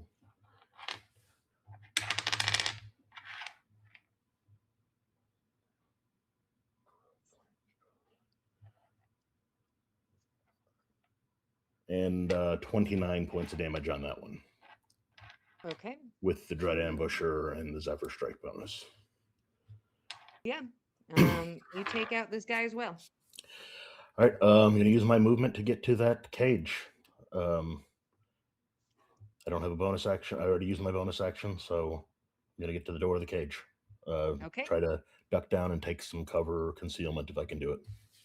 Yeah. If you get to the cage, there's really no hiding there. So you at the cage, you're just Or I'll get behind like, a crate. here I am. I can't hide. I just want to be behind cover. So if I got to stop at some crates along the way, so just not to get shot at by 40 something people. You would certainly have to stop a distance away. So you stop Alright. behind some crates. That's fine. I got plenty of movement, so I'll do that. I will stop behind some crates to not be in direct shot, and that's the end of my turn. Okay. Spitz, you are up. Saber, you're the next player character on deck. Spitz is looking around the battlefield, clocks that Saber is without her weapons beyond her, natural weapons. Claws are useful. Fangs is useful. Not very good for range. So he looks her over for a few seconds, then paps her on the head. You'll be more useful alive. take some empowerment from Tangulus. And grants her dragon's breath. I will have concentration on this for up to a minute. I touch one willing creature, imbue them with the power to spew magical energy from their mouth, provided it has one.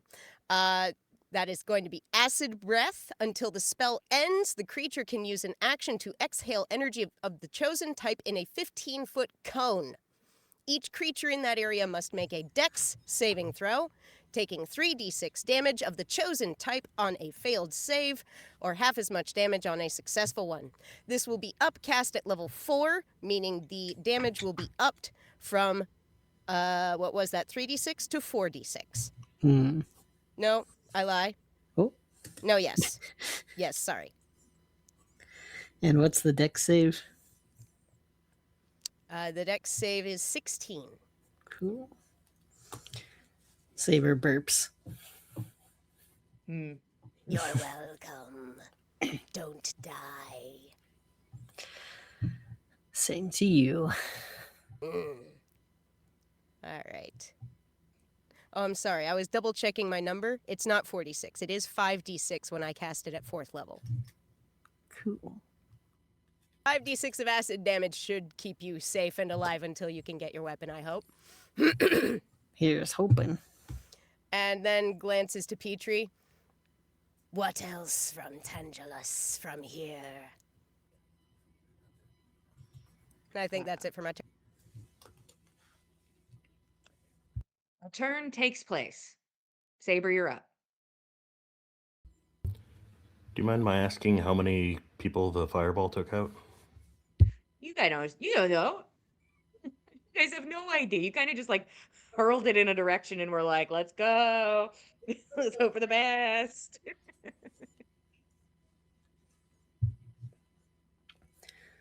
Which direction did we come from? Did we, I guess, enter from? Okay. So I'm just being very north, south, east, west about all of this, even if it isn't Yeah. technically such. You are in the center of town. In front of you, northwards, is the main tent. Also northwards, further away, is the temple. If you went southeast, that is where you entered from.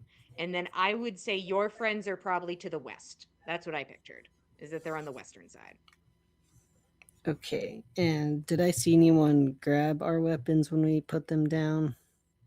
You didn't see anybody take them, so either they are where you left them, or somebody picked them up after you left. So it's a toss-up. Gotcha. Okay, and fireball got hurled south. Mm-hmm. Are there still 10 dudes around us? Yes, 10 dudes still around you. If you tried to fireball them, you'd be getting like 1 or 2 of them, and that's all the fireball would have gotten. Hmm. But like hurling it into the middle of some tents has more coverage. Mm-mm-mm. So there's still 10 dudes who are now like, okay. Guess I start blasting. Then how about acid breath at some of them? Okay. I wasn't listening to any of the description of it, so. So I think it is a 15-foot cone of acid breath, and they have to make a dex 16 save. Correct. However many 15 feet would. You can move to position yourself to get as many people in that as possible before you do it. It's going to I be, advise that. I mean, you can always get 1. You could get 2 tops. Okay. But you would Oh. have to like run over and like kind of join in the lineup that they're in. Right.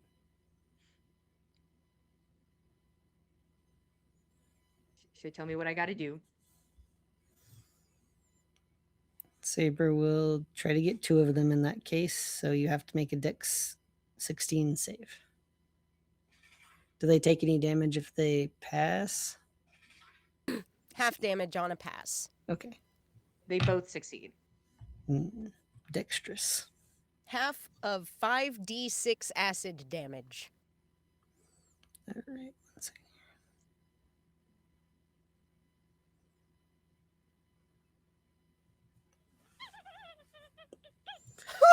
So 10 damage. Spicy meatball. Wait, that was only 4. That was only 4. One more. One more. Nice. Okay, 12 damage. Yeah, you burn the meat from those guys' bones. Gross. Hell yeah, brother. Anything else? Well Saber? done, Leaper.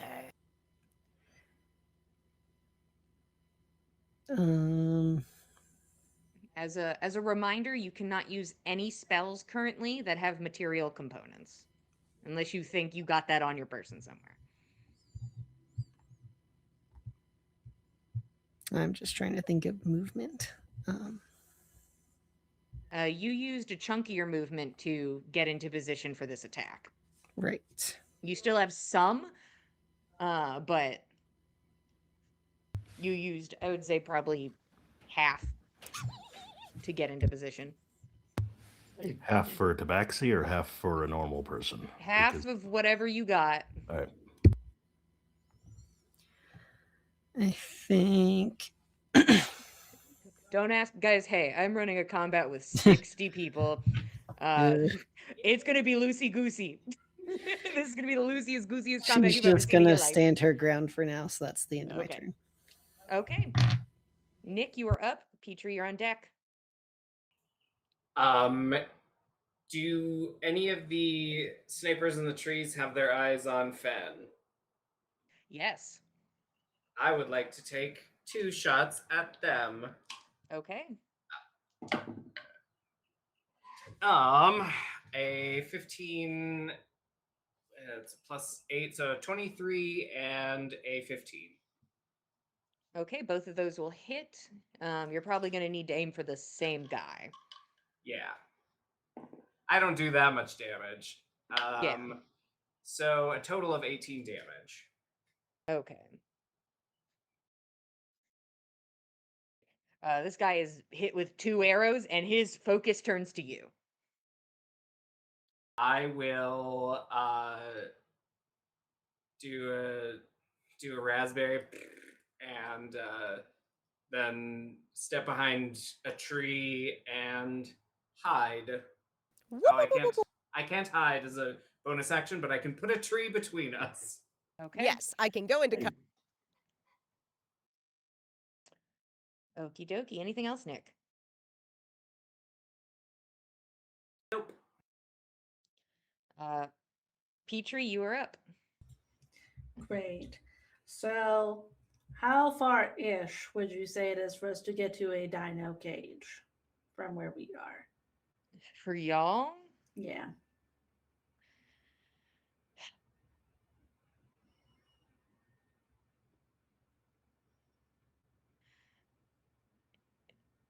I think 2 rounds of dashing, maybe, for Mhm. you. Far. Got You it. can see that this guy doesn't put any large dinosaur cages around his tent. We- He didn't do that. All right, friends, how do we feel about this fog cloud? You do whatever Yeah. you want to do. Go for it. Cover ours. I think we need some cover. Yeah. So I'm gonna make Smoke it so that it has all of those 10 in front of us, or however many are left. They are Mhm. included in this. I'm upcasting it to 3rd level, so we get 60 feet of this fog, Okay. and will put us quite near the edge of it, but still in it. And just tell friends we're really close to the outside. If you want to step out and be able to run, but maybe they won't kill us immediately. That seems wise. Oh, we're gonna drop so much fog. All right. Does it look like a natural fog? What does the fog look like?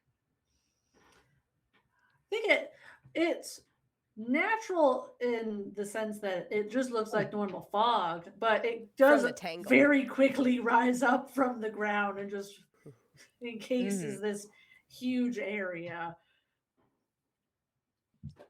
Okay. Anything else?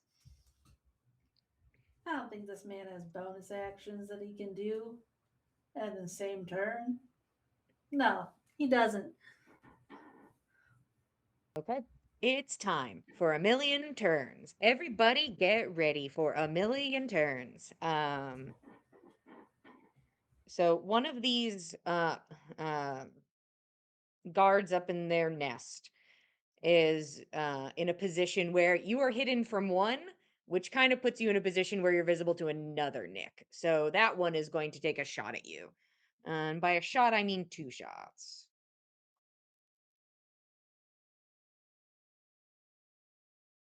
$21 to hit,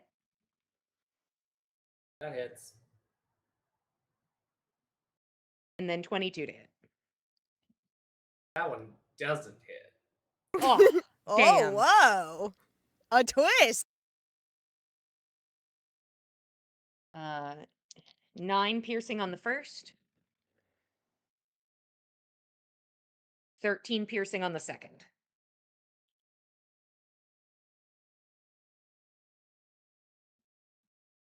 Let's see. Y'all got them passive perceptions? Y'all passive? Yeah. A couple guys are going to run into the area because people are dropping like flies in this space. And some of them are going to get eyes on Fen because he's not actively stealthing. He's just behind some crates and hoping for the best. Same with Nick behind a tree and hoping for the best. So let's take some shots.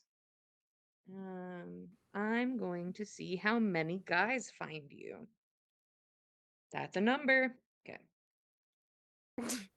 That'll be a nat 20 on the first. A miss on the second. A miss on the third. And then a miss on the fourth. Look at that. But we got our nat Thank 20 this God. time. Oh, man. No, Just give it to me please. straight. I'm going to use my reaction to half the damage. Yes. Okay. And this guy has different damage. This dice. This dice number.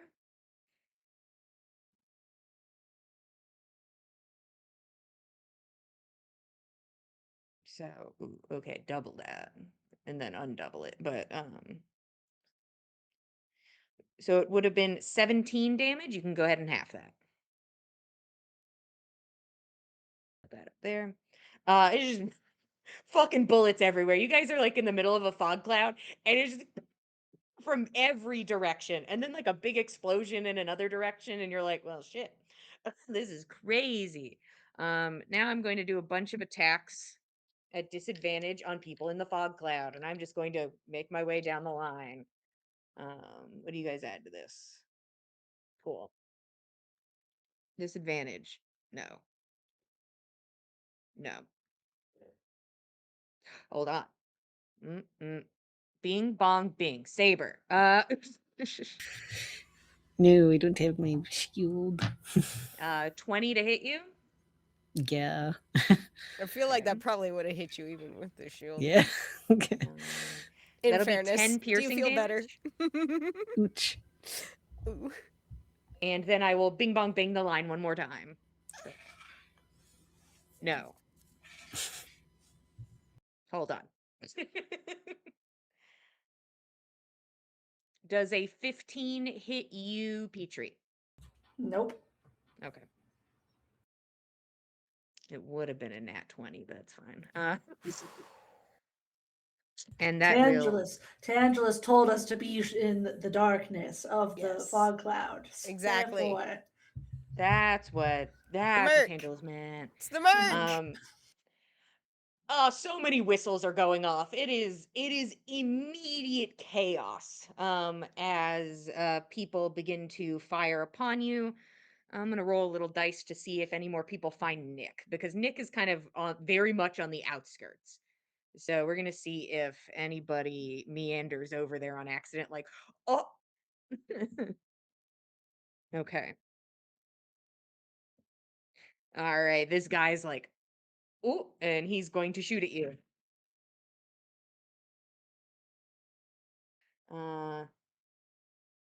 That'll be a 20 to hit. Yeah. Yeah. Woo. I accidentally lowered that character sheet, but I remember what they had. I think you just take 4 piercing damage as this guy takes a shot at you. You can see that the people up in the trees seem to be much more skilled um at their practice and seem to have better guns as well. Not everybody has as good of gun. Um I think that's as much as they can rally in the first round is just kind of the people who are in these immediate areas. Nothing from Claven. There is no rustle of a tent opening. There is no sound of a gun loading. Nothing. Silence. Anyways, at the top, Fen, you're up. Spitzer on deck. I don't think he's getting wine. No, I don't Well, think so. he might have been. He might have been, but now he's certainly not. Now he's probably getting grenades. He's chugging the bottle, guys, right over in the Here's my little second. secret. Out He's of getting spite. wine. Second secret, not anymore. Okay, Fen, you're up. Spitzer on deck. Fenn's going to use his movement to get to this cage, and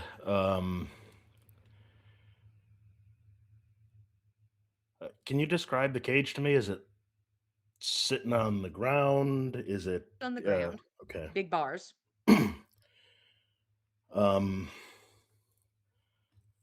He uses his movement to get to the cage. He's going to use his bonus action to attempt to hide, and he will use his action to speak with animals. And he's going to say, actually, I get a free use of that. Okay, good. We're here to do Tangelus's bidding and rescue you all from these invaders. When I let you out, we need your help. And that's all he can do as he speaks to this giant creature, and he hopes that it is not going to eat him as soon as he opens up the cage next round. Okay. I'm going to need a persuasion check with disadvantage. Okay. Unless speak with animals states differently, but I don't think it says anything about that. It just says... I think that's just particular people's feats that make things fancy. But disadvantage, please. Okay. Persuasion. I do have a +1 to charisma things now, Mm, which will make it a 13. okay. Currently this creature has eyes on you and is not verbally responding. So you're like, all right, only one way to find out. All right. Yep, that's a action, bonus action, and movement. So Okay. And I'm going to inform you where you are. The stealth probably don't mean much. I am a wood elf, so I can hide where I'm lightly obscured. I am behind a giant Tyrannosaurus or whatever this... For some people, Okay. not for others. All right. So the guy that maybe is in that tree over there, he probably can't see you. Everybody to the east can. Okay. I will accept that. And Thank I you. will hope that I don't get hit too hard. We'll see. Spitz, you are up. Saber, you're the next player character on deck.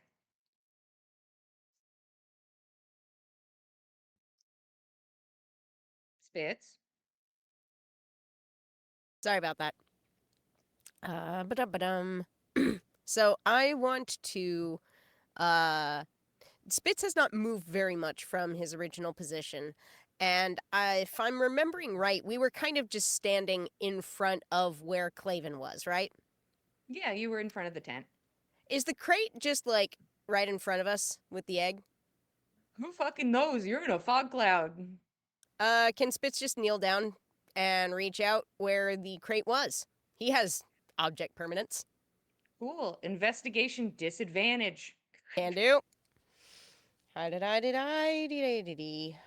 Yeah, if you Come on. the thing is you like turned and like talked to people and you did things and stuff occurred. If you had Right, just been like true. disassociating in the space, I'd been like, yeah, it's right there.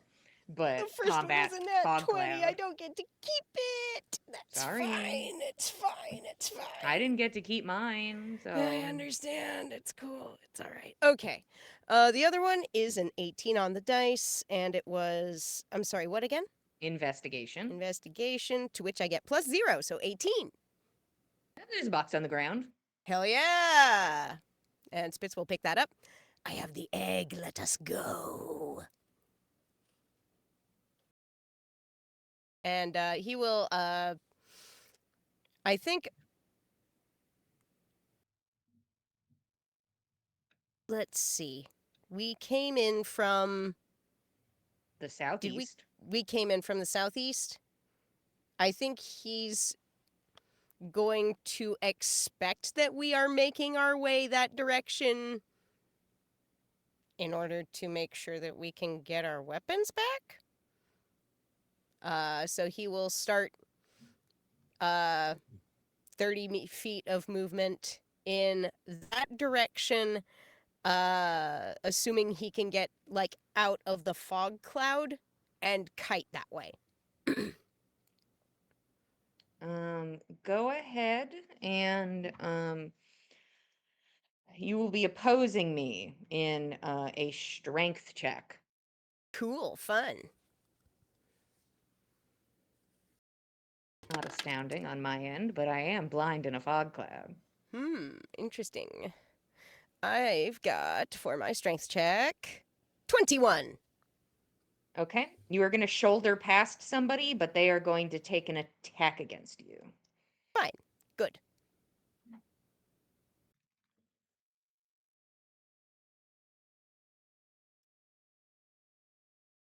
Does a 14 hit you? It just does, but I use shield. Okay. Now, here is my question for shield. Does it say you have to see somebody attack you? Not to be semantic. Let me But I'm see what just it curious. says. An invisible barrier magical force appears to protect you until the start of your next turn. Okay, the reaction which you take when you are hit by an attack or targeted by the magic missile spell. Okay. It does not All say right. anything about what I Okay. can see. All right, shield is up. Who knows what it looks like? But by the end of your turn, I would say that you just kind of like step out of the fog cloud. Like, Neat, ta-da! cool. Haha. It knew. And into the view of multiple people ready with guns. They're kind of like, hey, there's a terrible big fog cloud over there. Let's head that way. And some people are like, big explosion that way. And this. So people are spread about, but this fog cloud in the middle of town has caught attention. Fun. That's Spitz's turn. Clay takes his turn. Saber, you are up. Nick, you're on deck.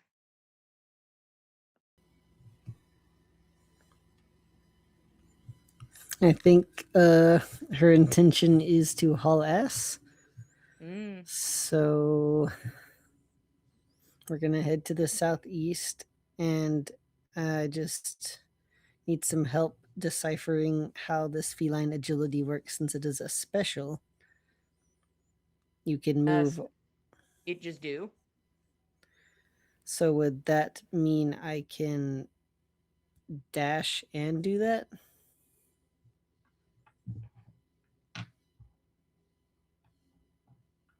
One moment. I don't play tabaxis. Me either. Your reflexes. When you move on your turn in combat, you can double your speed until the end of the turn. Once you use this trait, you can't use it again until you move 0 feet on one of your turns. That's kind of cool. That's pretty rad. It's pretty rad. I'm not processing, like, how is it special? I guess Special it just falls- means that it has a No, trigger. It I- is not an action, bonus action. It's like Smite. Yeah. I just mean, like, how is that different than, like, when I just run? Like, Because you decide when it happens. You say, I'm running now, I'm using it.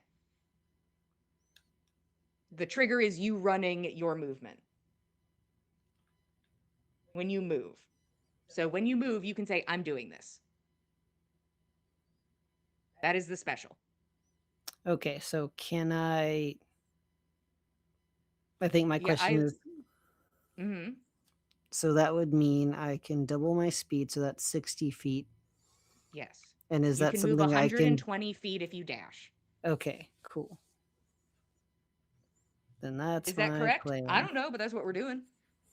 That's what it seemed Sounds correct to plausible. me. So I don't Math be tabaxi, mathin'. but that's what would make it cool if that was true. So that's what I'm gonna do. cool. Jillian famously no interest in cats. Yeah, not me. First off, I only play human men in Dungeons and Dragons. Give me that free feat. I want for nothing more. Anyway, you book it. Mm. Anything else? No. Okay, you're running.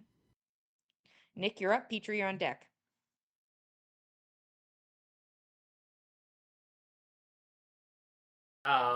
I think Nick is going to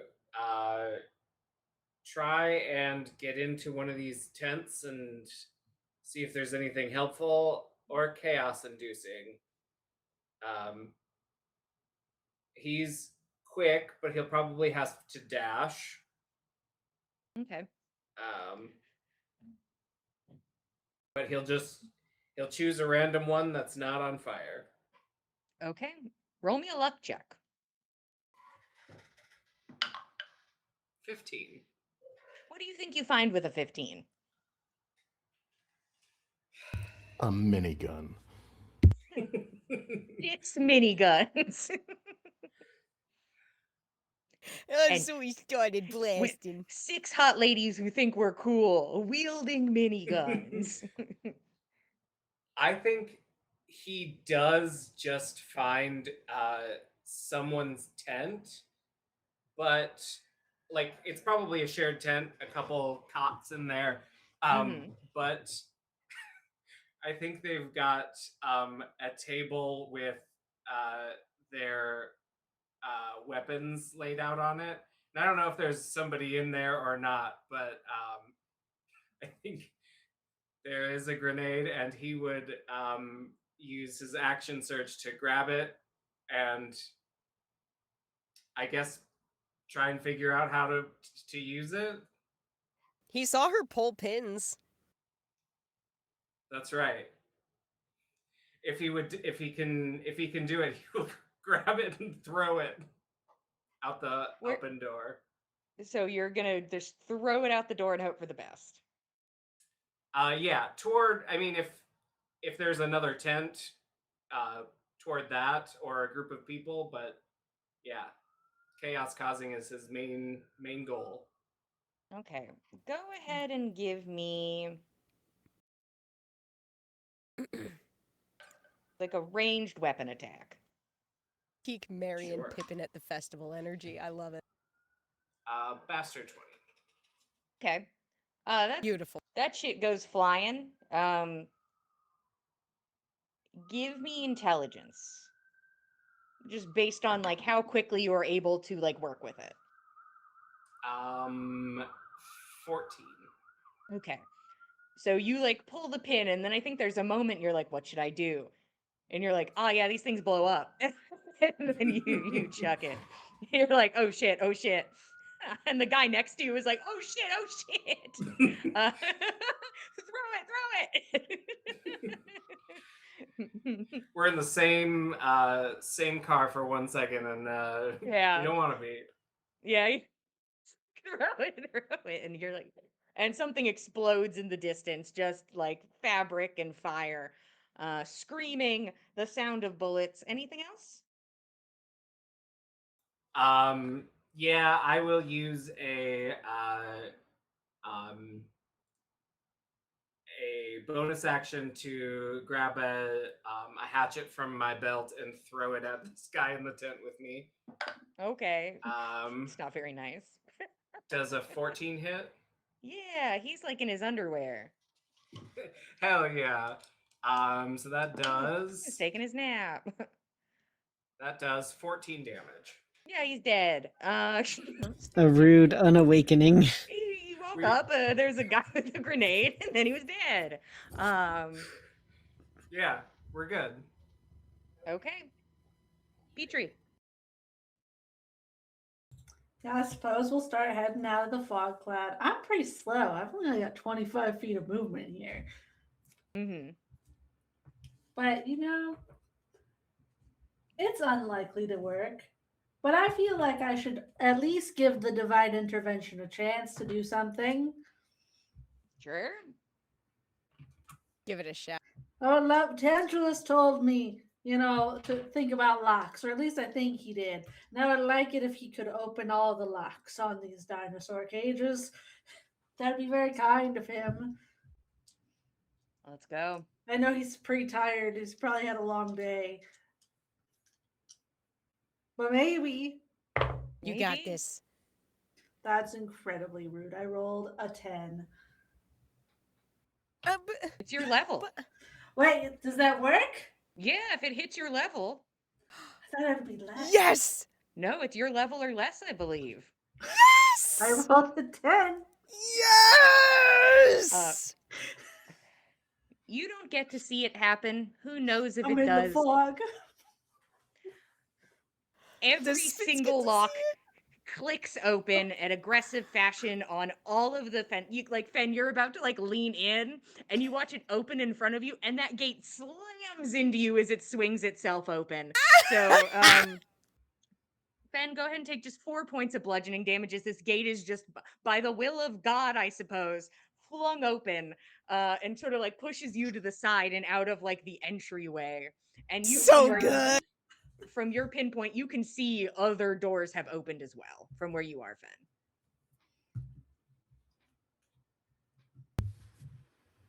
Is this Fun's turn, or is there more gonna happen? No, Okay. let me do some things first. Let me. Okay, I'll sit here in my chair. Yeah, you freak out for a second. So I think I'll stay in the fog cloud, hoping that Tangelus provides, and walk 25 feet in the fog. Okay, so I think you're our only remaining person in the fog. So everybody in the fog is gonna. You're the only person they could possibly hit, really. So they're gonna roll with disadvantage and a hope and a dream.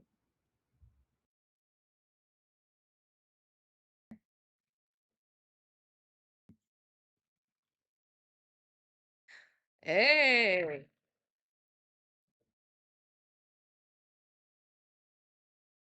That'll be 1. Well, there went that dice. New dice. Go ahead and take 8 piercing damage, and just bullets whizzing by you, just in the abyss of it all. The people outside of the fog cloud, though, you're my new focus. Let's give a couple your way.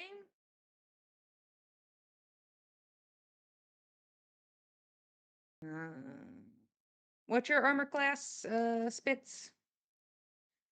It is 14. Okay.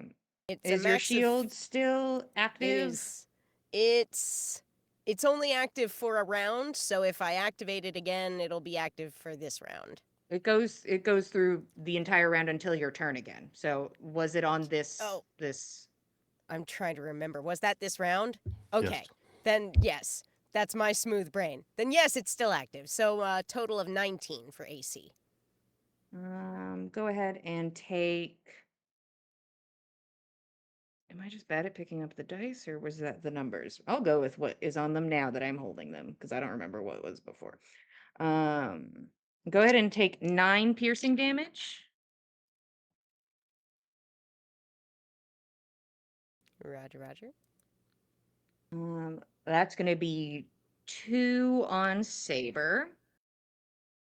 Rude. Go ahead and take 7. And then 8. And then Nick is standing at the entryway to this tent after having thrown a grenade. So I will shoot upon you.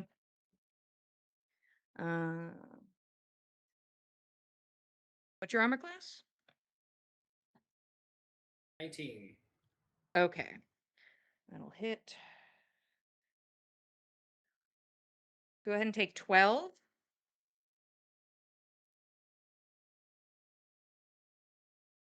And then 8.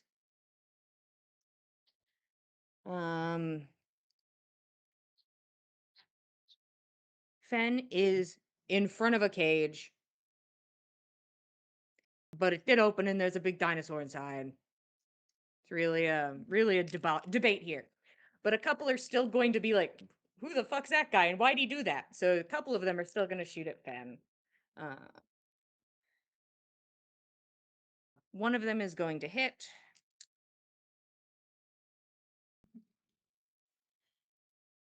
Go ahead and take 11 piercing damage. Will you use my reaction to have that? Sure.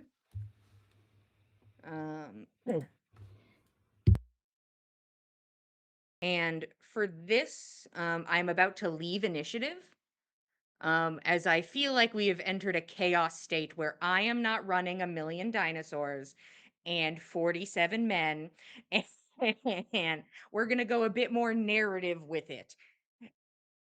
As Fen, you watch as a T-Rex, a king tooth, steps out of the cage and makes eye contact with you.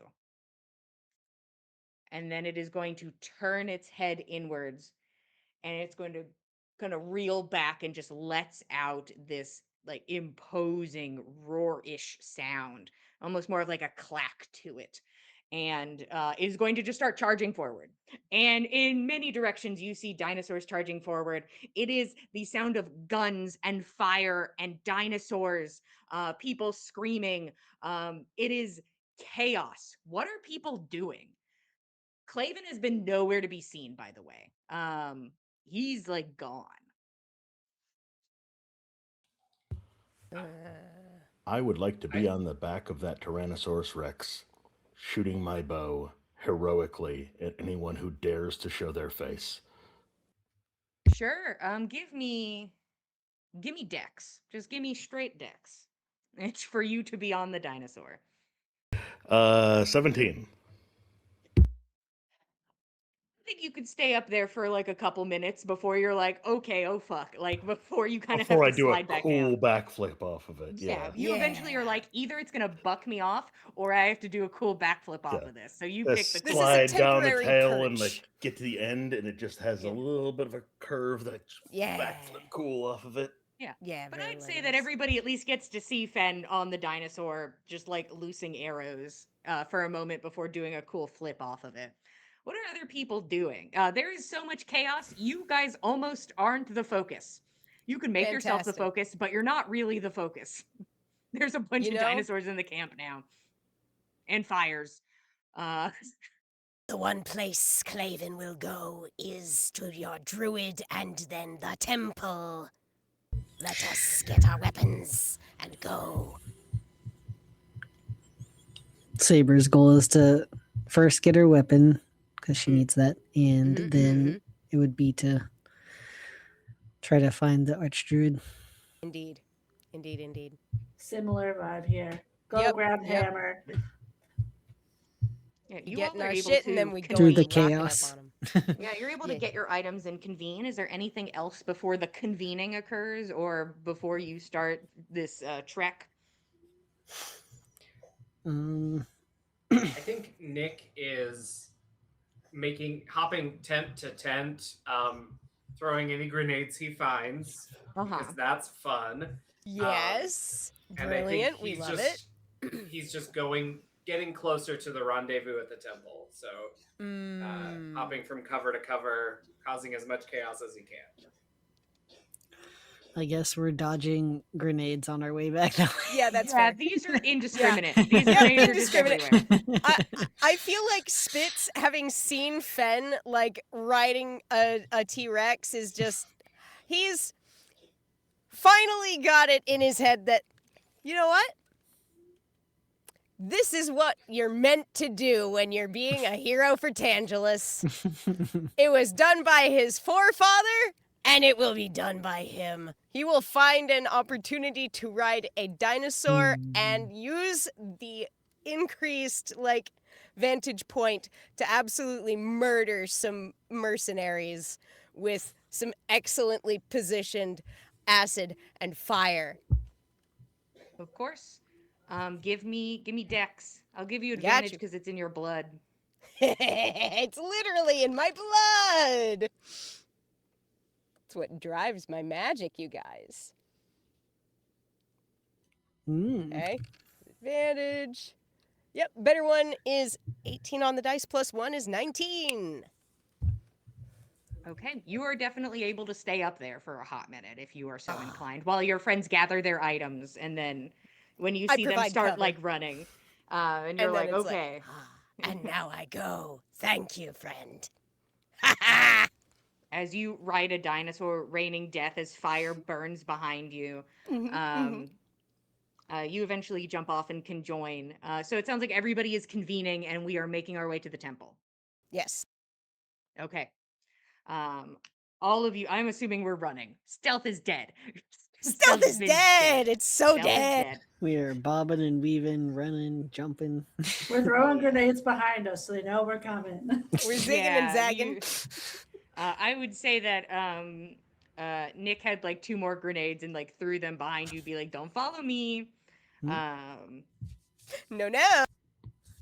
Don't do it. But it is just the sound of pure chaos behind you as you run through the jungle. And you are very aware, just by this trek, that 2 sets of footprints are moving in the same direction you are. And one of those footprints, heavy boots, one of them, Tabaxi. Um,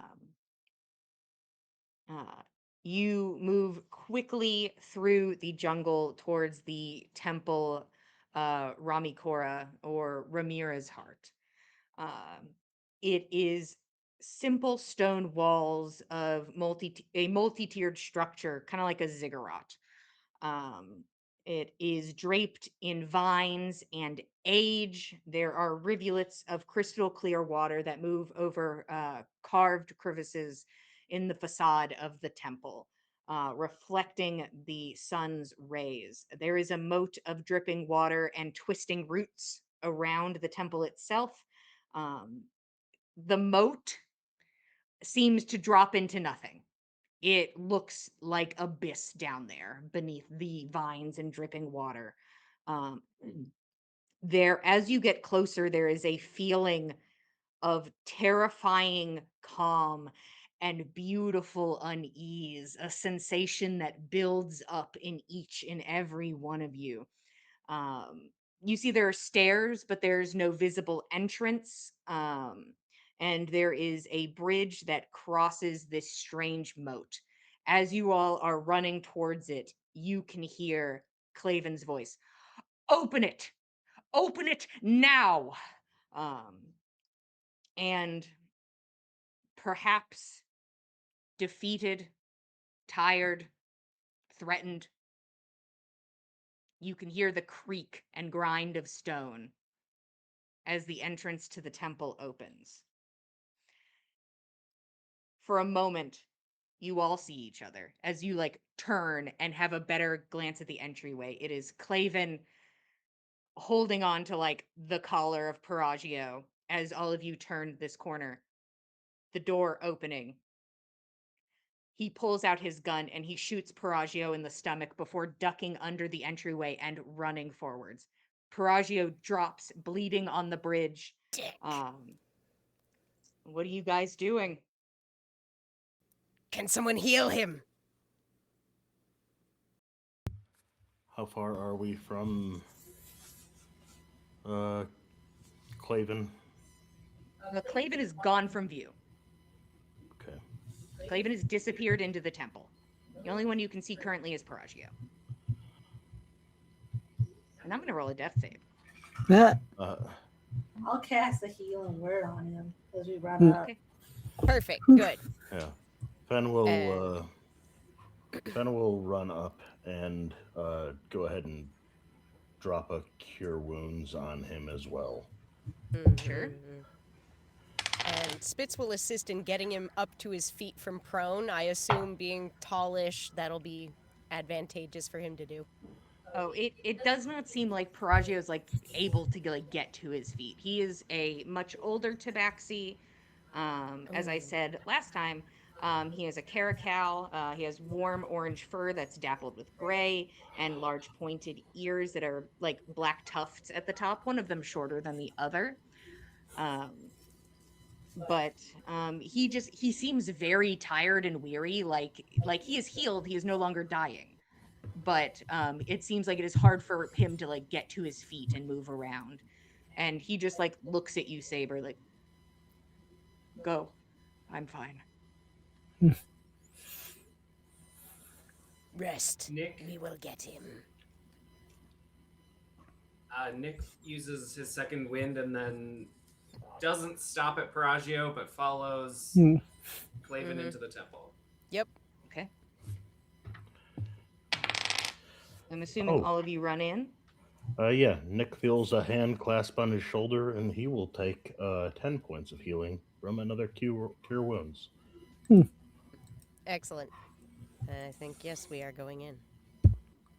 Okay.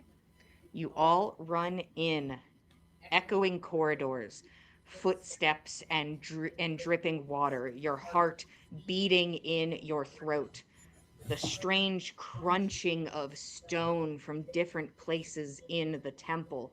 All of these things reverberating through the space. It is a splitting maze of emotions that all sit heavy on your minds. Things pressing, things deep in the recesses, as if they must spill forward, as if they must overflow from you. Um, you can focus on the footsteps ahead of you. You can hear him. You can hear Claven running ahead of you, echoing in the distance. But there's some things you can't ignore. Starting with our friends of the Tangle, I would like to know what you need comfort for. What's something you've been holding in? What's something that you wish you could tell somebody? Whoever wants to go first.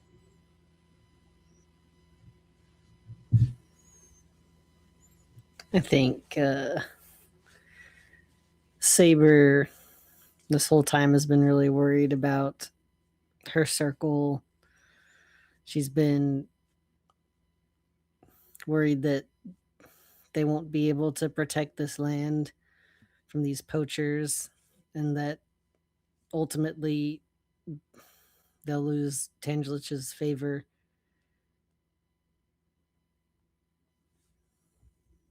I think that's weighing heavy on her right now.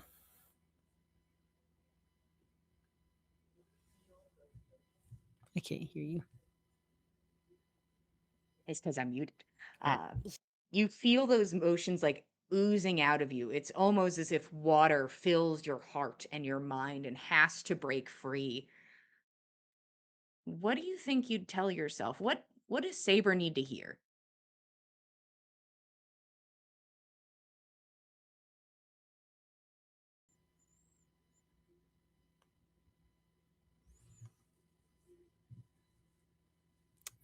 I think what she needs to hear is that she can do this. There's a chance. Don't give up hope yet. Okay. Who's next, Tangle friends? I think Petrie, not just during this journey, but for his entire time as a cleric, just more pronounced now, has been afraid that he has never heard his God, that it's just been his own mind coming up with everything. He's never heard his voice. He didn't see those dinosaurs become let free because of what he asked for. He was in the fog. And it's just been pure luck that he's been stumbling upon things that kind of fit. And maybe he's just kind of getting lucky every time that he is doing something. And what does Petrie need to hear right now?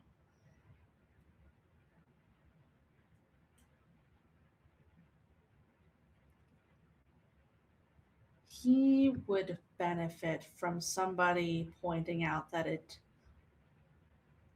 whether or not he actually is hearing something from someone greater, that what he has been doing is helping people. That's what's actually important. That he's doing what's right. Okay. Who's next?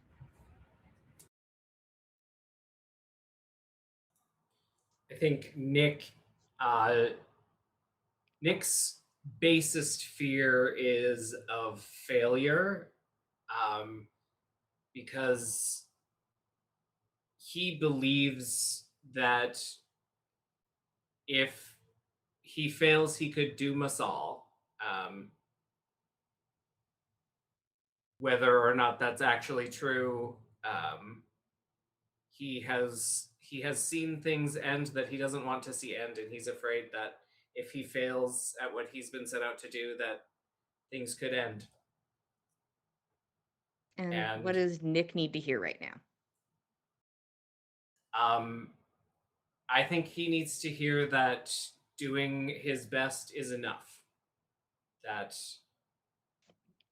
he can't do more than he can do, and what he does has to be enough. Okay. Spitz?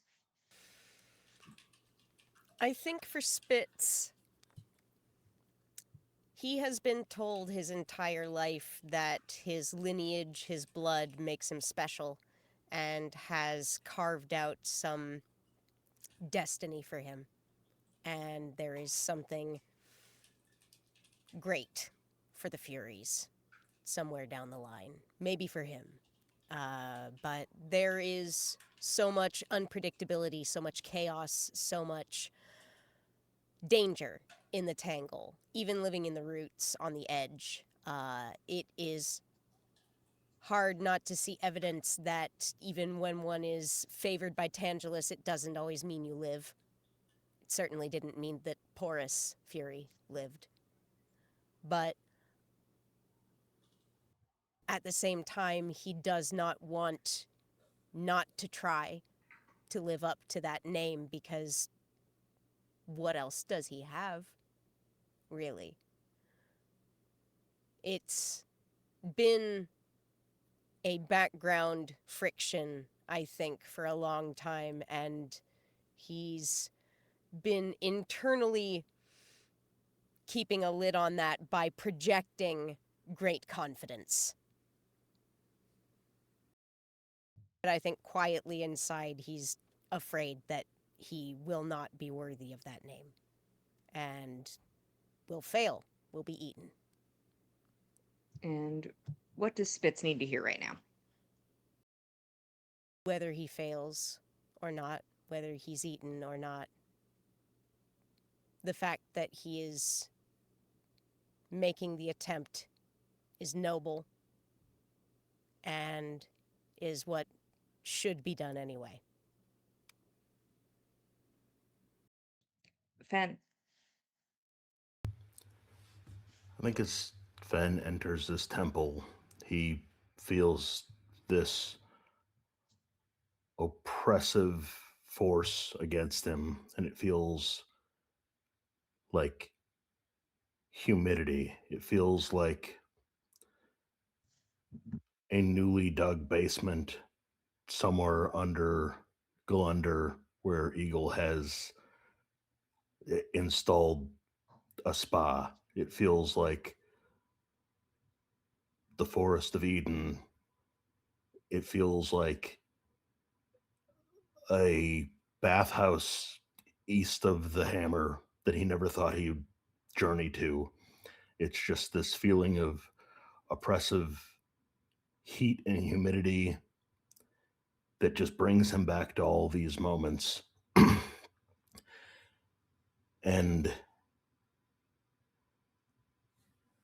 he just wants to go home to any of those because they're closer than he is now uh, to doing what he thinks he needs to do.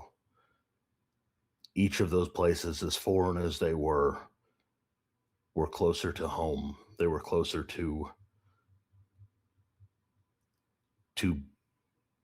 being able to help his friends. And he knows he's got these obstacles in front of him, and he just needs to fulfill promises to the people that he made them to, and needs to get past this next step so he can get home.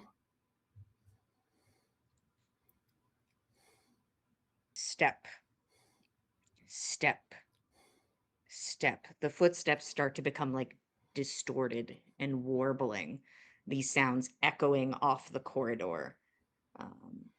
You can see your companions running by you, Fen, running with you. You think they are, at least. It's strange, like this heat is starting to it's kind of making it hard to focus. Everything seems strange, confusing almost. You can focus on the task. You know what you're here to do. But it is just this strange heat building up. And for a moment you feel lost in shadowy corridor. And then the sounds of footsteps are overtaken by the sound of water. For the first time, you're running through these hallways. You see an open door.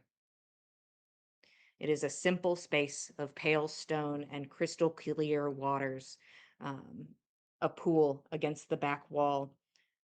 Water drips in from a carved visage of a woman, her body against the stone wall. Nondescript, soft, featureless. The water ripples gently under this makeshift waterfall. And it's almost as if the rest of the world doesn't exist for a moment, as if you are beckoned.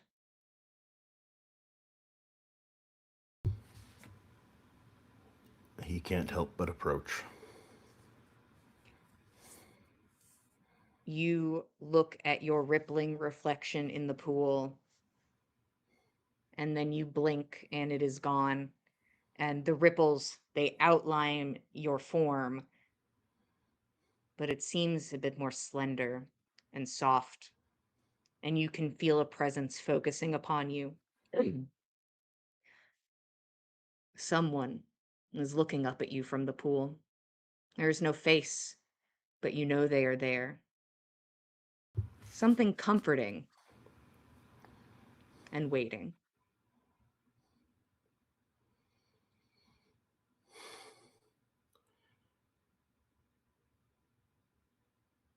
I think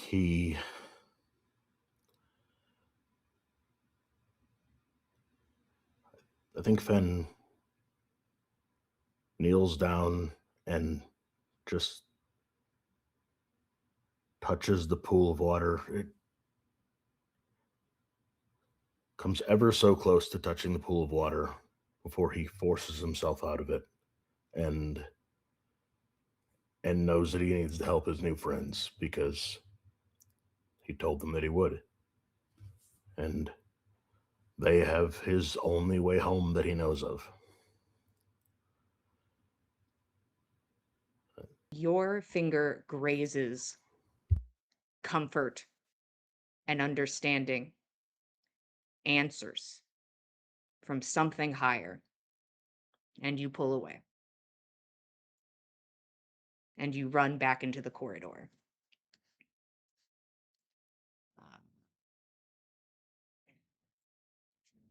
You all run forwards.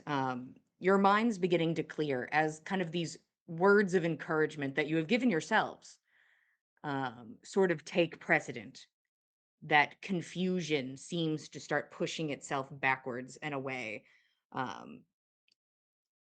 And you eventually enter into a large room filled with familiar eggs and nests. There are moss and vines obscuring the sun from view. It is incredibly dark in here. There are pillars and strange rock formations, dangling vines, and these large cracks in the stone floor that if you were to walk in blindly, you would easily fall through, and who knows what waits below. Um, and then a shot rings out. A loud crack, crack, crack, crack. I am going to take my shots.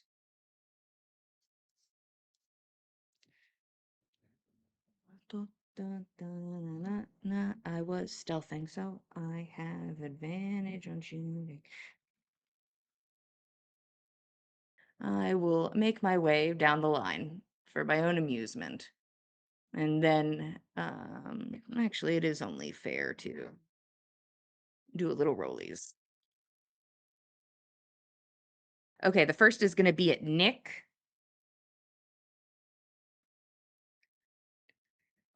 That'll be a 36 to hit.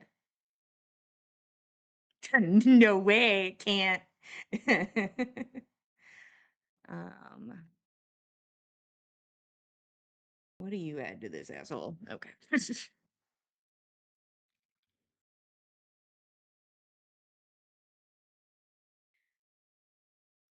Go ahead and take 24 points of piercing damage.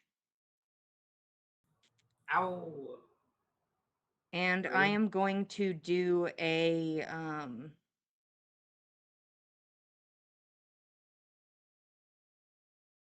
I am going to do one of these fancy shots. Where's the one I like? This one, right?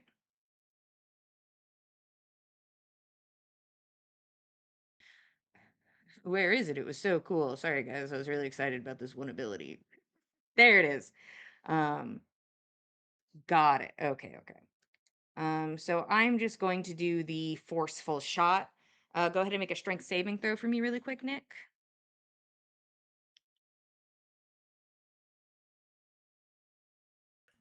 Bastard 20. Okay. You feel that this almost knocks you back off your feet, but you are able to stay grounded. This one is going to be against Spitz. That's Alright. going to be a nat 20. Damn. All right. Yeah. Um, Even shield won't cover that. Shield goes up to 19 for me. and 20s just hit, nat 20s Yeah. hit. Like shield Yeah. would do nothing here. So let's go ahead and do some dabblage.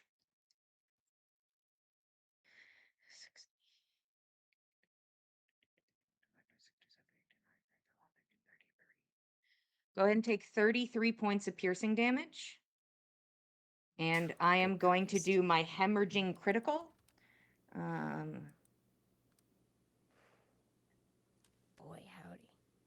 howdy. At the end of your next turn, you're going to take half of that damage. So you're going to take half of 33 at the end of your turn. Right. Do this one against Fen.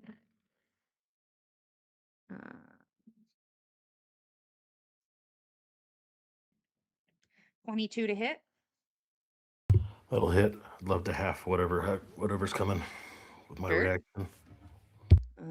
He's gonna make it a violent shot.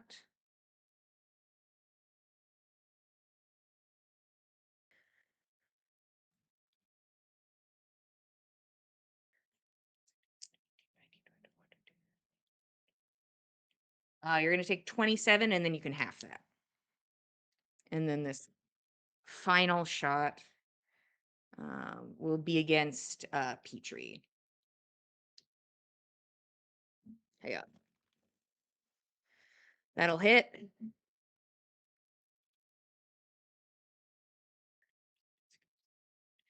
That's going to be 20 points of damage, and I need a strength saving throw.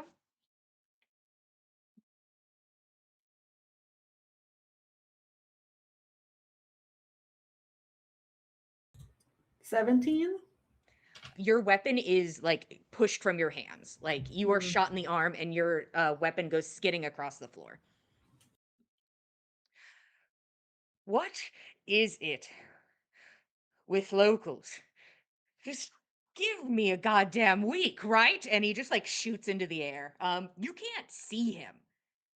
You hear a shot, and then there is like an explosion of rock and dust, and he is no longer in that spot. I'd like to know what everybody is attempting to do in this space. What is the goal? What would you like to attempt as this shadow moves around? Nick would like to advance toward where he thinks that came from. He's got to basically get next to this guy to do any real damage. So would I guess either perception or head to where he was.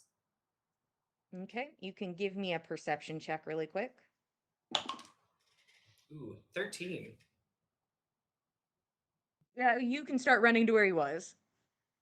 And while I do that, I will do a maneuver to get some AC bonus. Okay. You have to kind of do a bit of a zigzag as you are trying to avoid like some of these like broken parts of the temple floor are quite large. Some of them you are able to step over or jump over very easily. Some of them are it's a wide gap.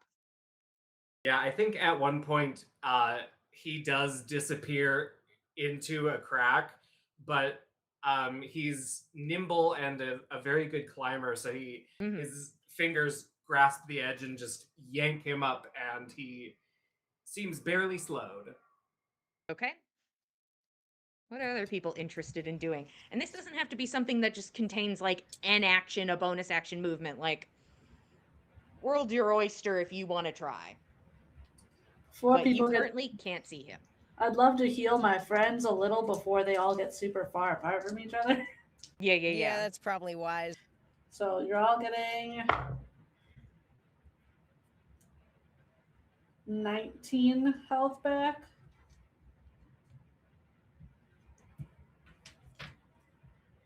I'm gonna start trying to look for this man while I try to go pick up my weapon.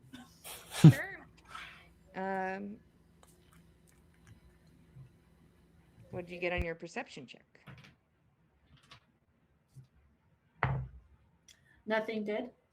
Okay. Yeah, this man is a shadow. He is fully gone. Well, unless a 6 does it, then maybe I No. saw him. It's pretty close, but it doesn't do it.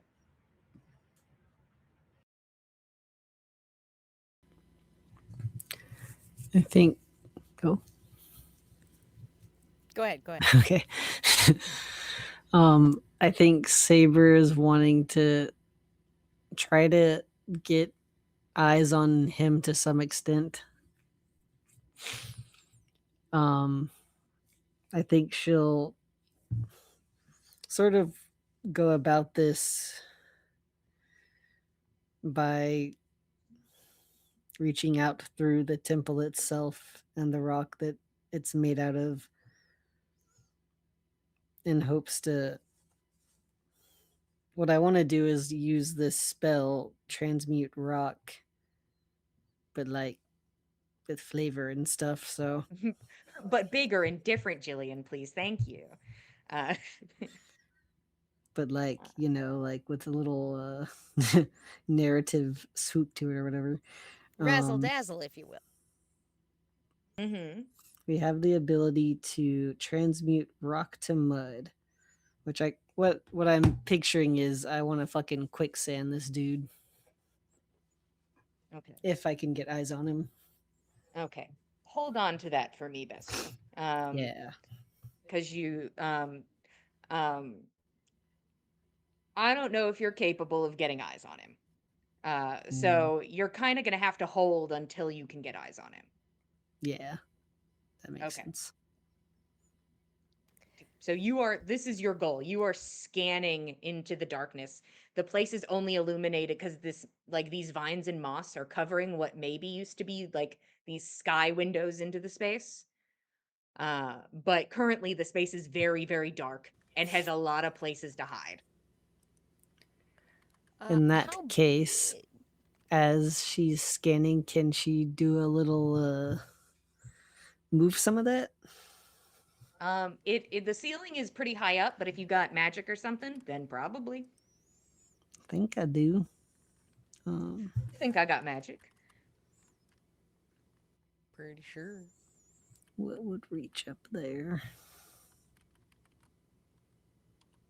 Hey, if it has range, I'm feeling pretty chill. Like if I do a little withering, would that help? Sure. That's 60 feet. Yeah, I would say that you're able to put a hand against maybe the wall or where you see a vine starting, and it will follow the vines upwards because the ceiling's taller than that, but you Mm, can at least find the base and hit there to go upwards. cool. So we'll use Wither and Bloom to do that. Okay. And then you can give someone some healing.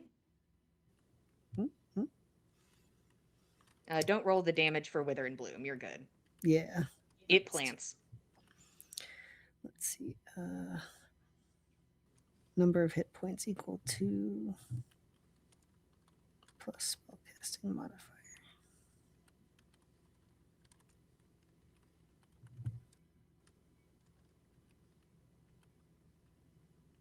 Okay, someone else is able to jump in while you are reading. Unless How you're big healing is- somebody else, but I'll just do just for make life easier. and me, thank you. Hey, you got hit hard, so Yeah, I that's did. true. You deserve it, Vesta. You do. How big is this space that we have walked into? huge. Enormous, fantastic. That's great. I summon a draconic spirit.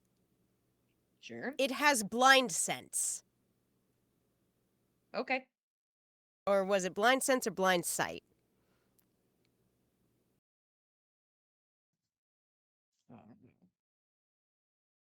Yes, blind sight, 30 feet. And dark vision, 60 feet. So, I think Spitz brings this draconic spirit into the room. This is a large creature. And it just springs forth from a gesture from him. And he implores it to find our enemy. And it just hisses, and acid drips from its jaws, and it starts hunting. Okay. It begins its hunt.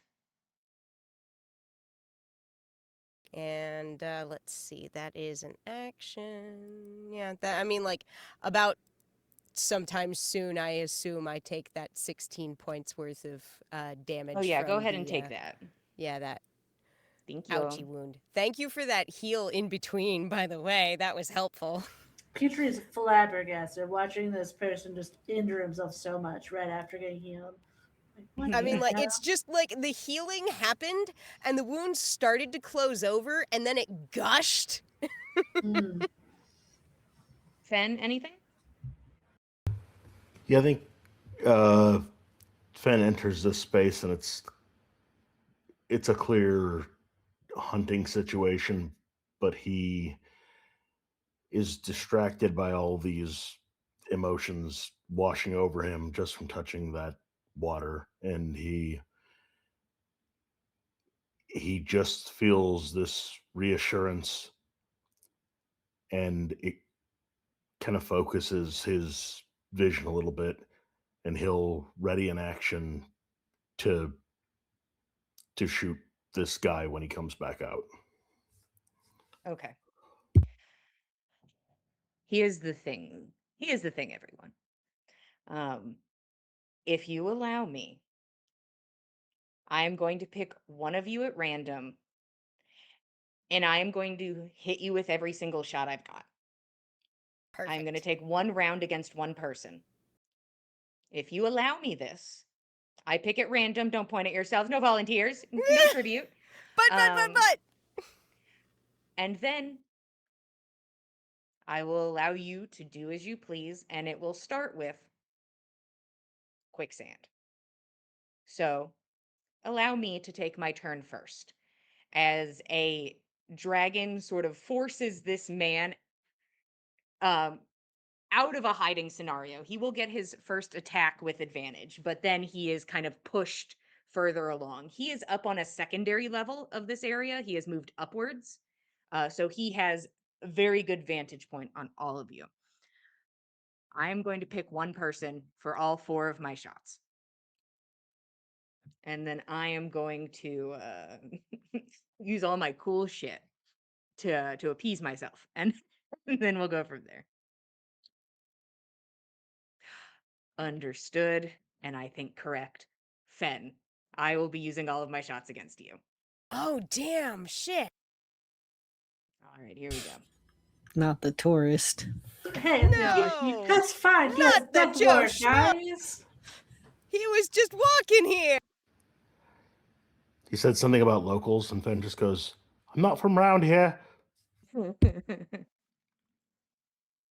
Okay. Yeah, 31 to hit. That'll hit.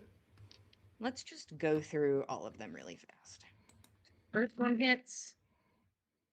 Second one very much hits. That's like 35 or 36.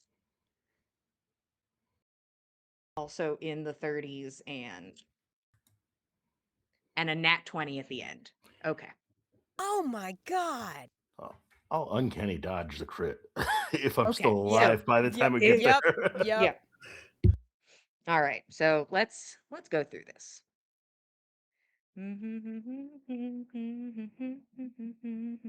I am going to put a lot of stuff into this violent shot, so I'm going to turn that into a few more. So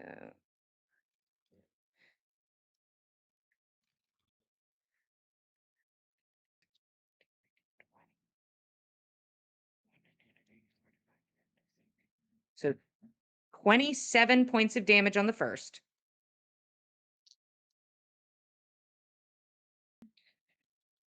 Using all my grit points. Who needs grit points? Not me.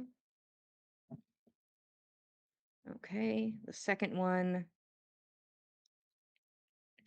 is going to be 22 points of damage. The third one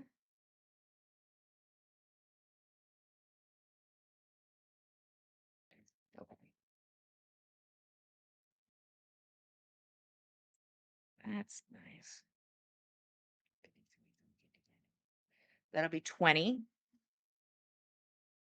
And here's the crit, which will come with that hemorrhaging critical. Okay, so Ouch. oh, wait, nope, that math first.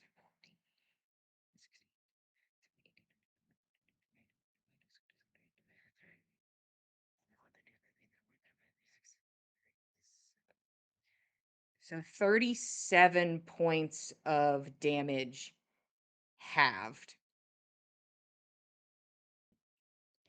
And then go ahead now and take your half of that 37 again for the end of your turn damage. If that downs you, I'm still allowing you to take your shots and be part of this moment, but damage to be done. So Just take the whole 37 then, instead of the 37 plus half of 37. okay, that will down Fen. Okay, so Fen, you're going to get to be part of this what's about to happen, but you will fall at the end of it.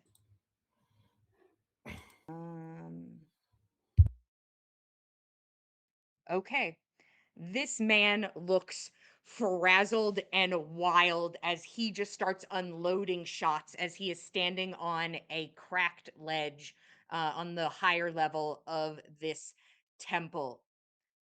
And I think it is just sputtering fury. There is a lack of this decorum that there was before. This is a man who I think prided himself probably in how he presented himself, and that is just gone. And it is hunter and prey from whatever perspective you would like to see it as. How do we take care of this guy? I would like to start with Saber because I'm picking up what you're putting down. He stands at this ledge. What would you like to do?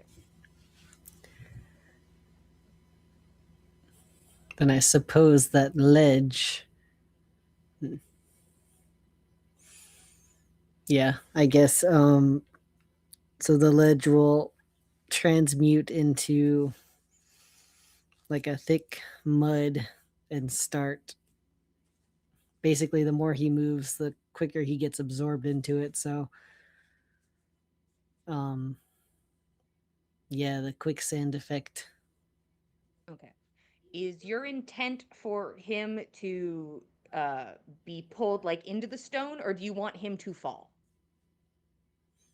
I want him to be pulled into the stone. Okay. So he starts to sink in, but he's going to put up a fight. Yeah. Like he is now rallying against this. Mhm. What's everybody else doing?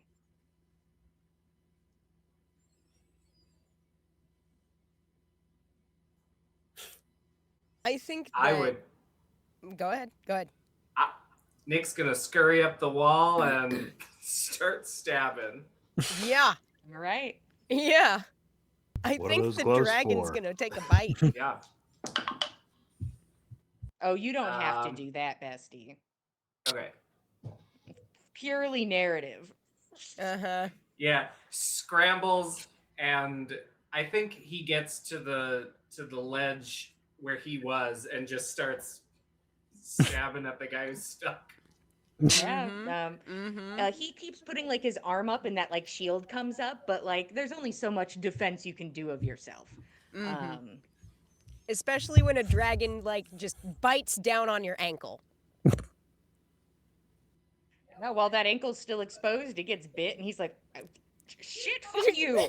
And just starts yelling as he begins to sink further. Anybody else?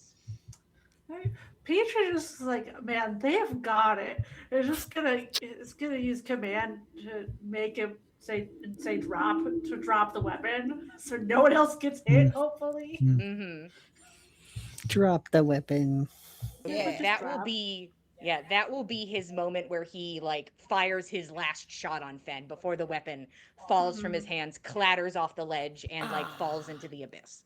Oh, the dick.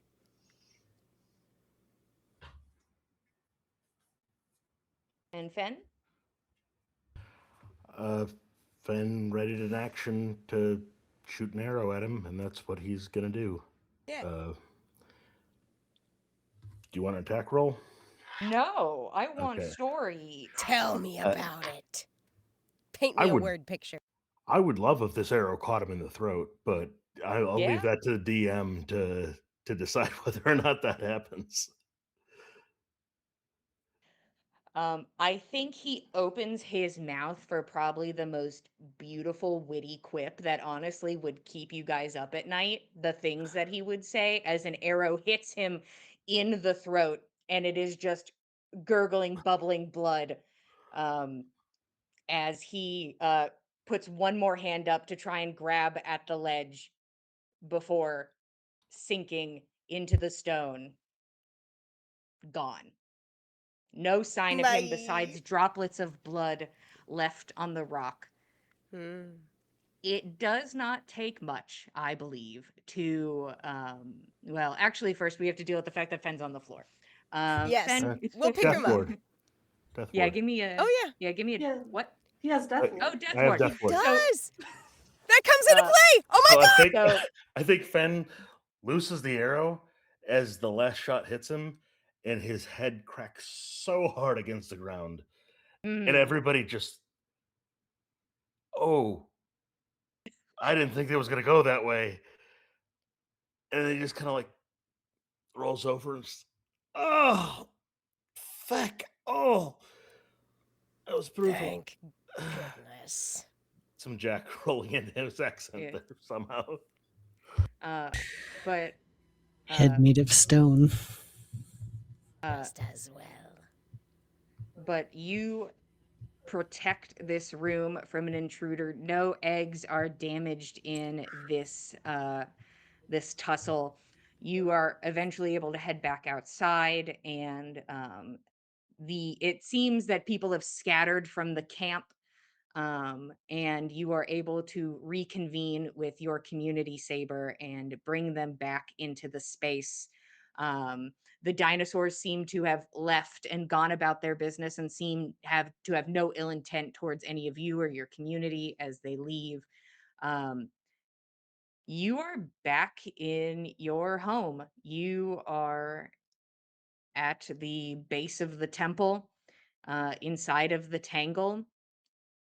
And Petrie, I think you get to watch as like you help a community find their way back home. And there is something in you that thinks you can do more.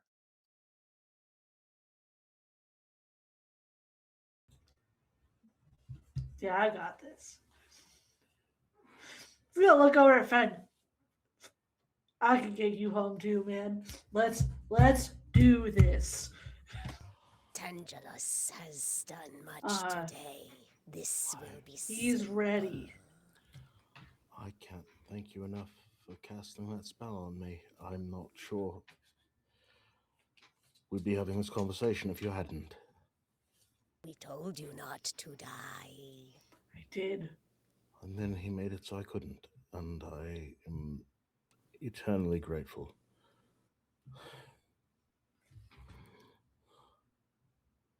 All right, We would Petrie, have take the got you wheel. up eventually. All right, this is gonna take a little while. How good are you all at rain dancing? I can do a decent rain dance, yes. Great. He's gonna teach everyone a little rain dance. It's probably not the same one that Spitz knows, so Spitz is like, Like this. Oh, like that. Yes. It needs to be raining for this to work. I'm gonna be honest. I've got a little post-traumatic stress from a dance I did in a tomb ages ago, actually a few months. Probably gonna need a few hits of that special herb that Nick has before I can dance at all. Right. Yeah, you guys can get a little toasty and start dancing. We can celebrate the death of a truly odious person. That first, and then the dancing. And while everybody, Yes. while Saber, Nick, and Spitz continue to dance, Peter's gonna pull Fed into the middle. So I do need to paint the stripes on you. The stripes. I've got stripes already. No, the red ones, the Tangelus stripes, to help him help you go home. All right. I trust you. Thank you. So it's got to be kind of like how I had them all across my body. So Give me a moment, and Fen will start doffing his armor to have stripes painted on him. As he does this,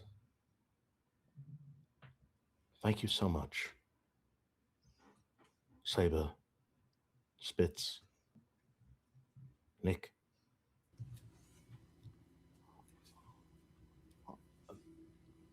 Thank you all for helping me get home. You're welcome.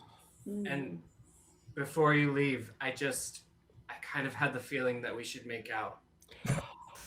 I actually sort of.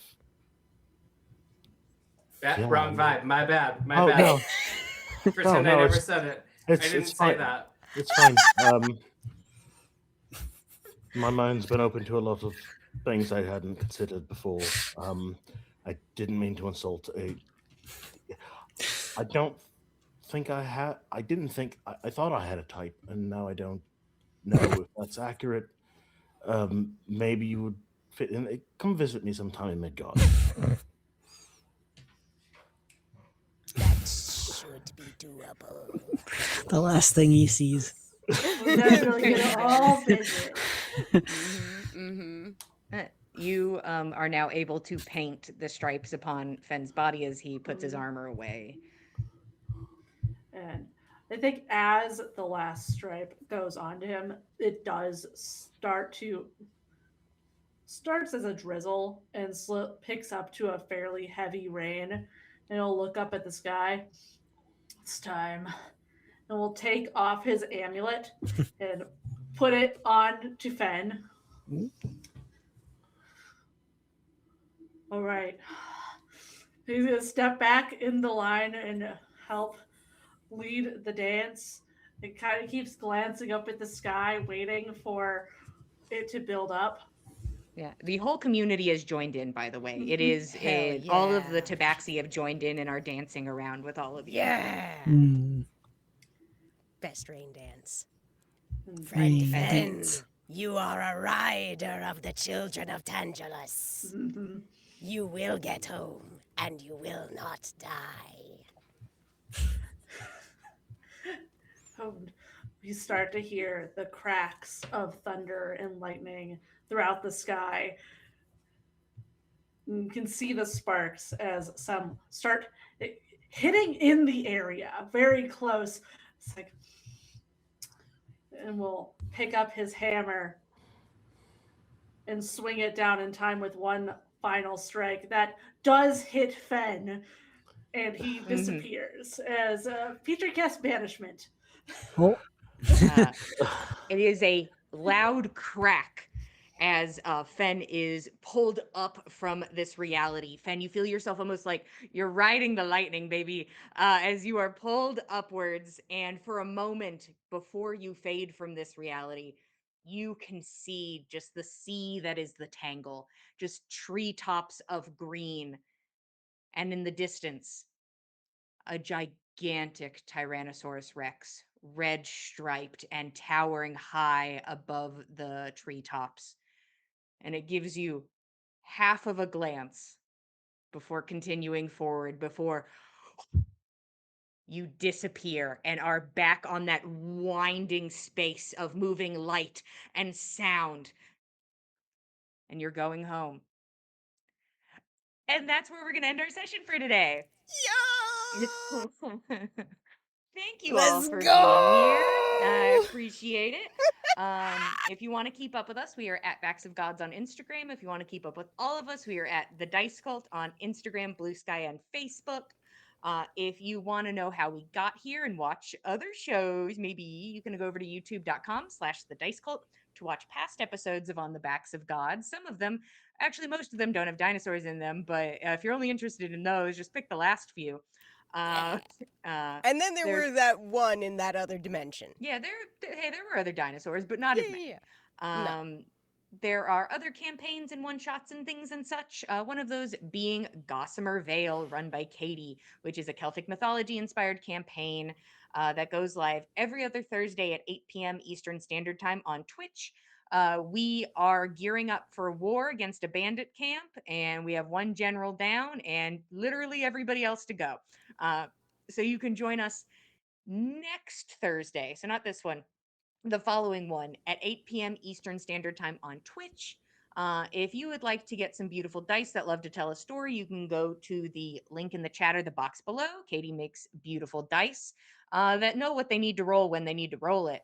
Thank you for being here. We appreciate it. We love telling you a story, and we will be here same time, same place with a new plane on Monday at 8 p.m. Eastern Standard Time, and we will see you guys next time.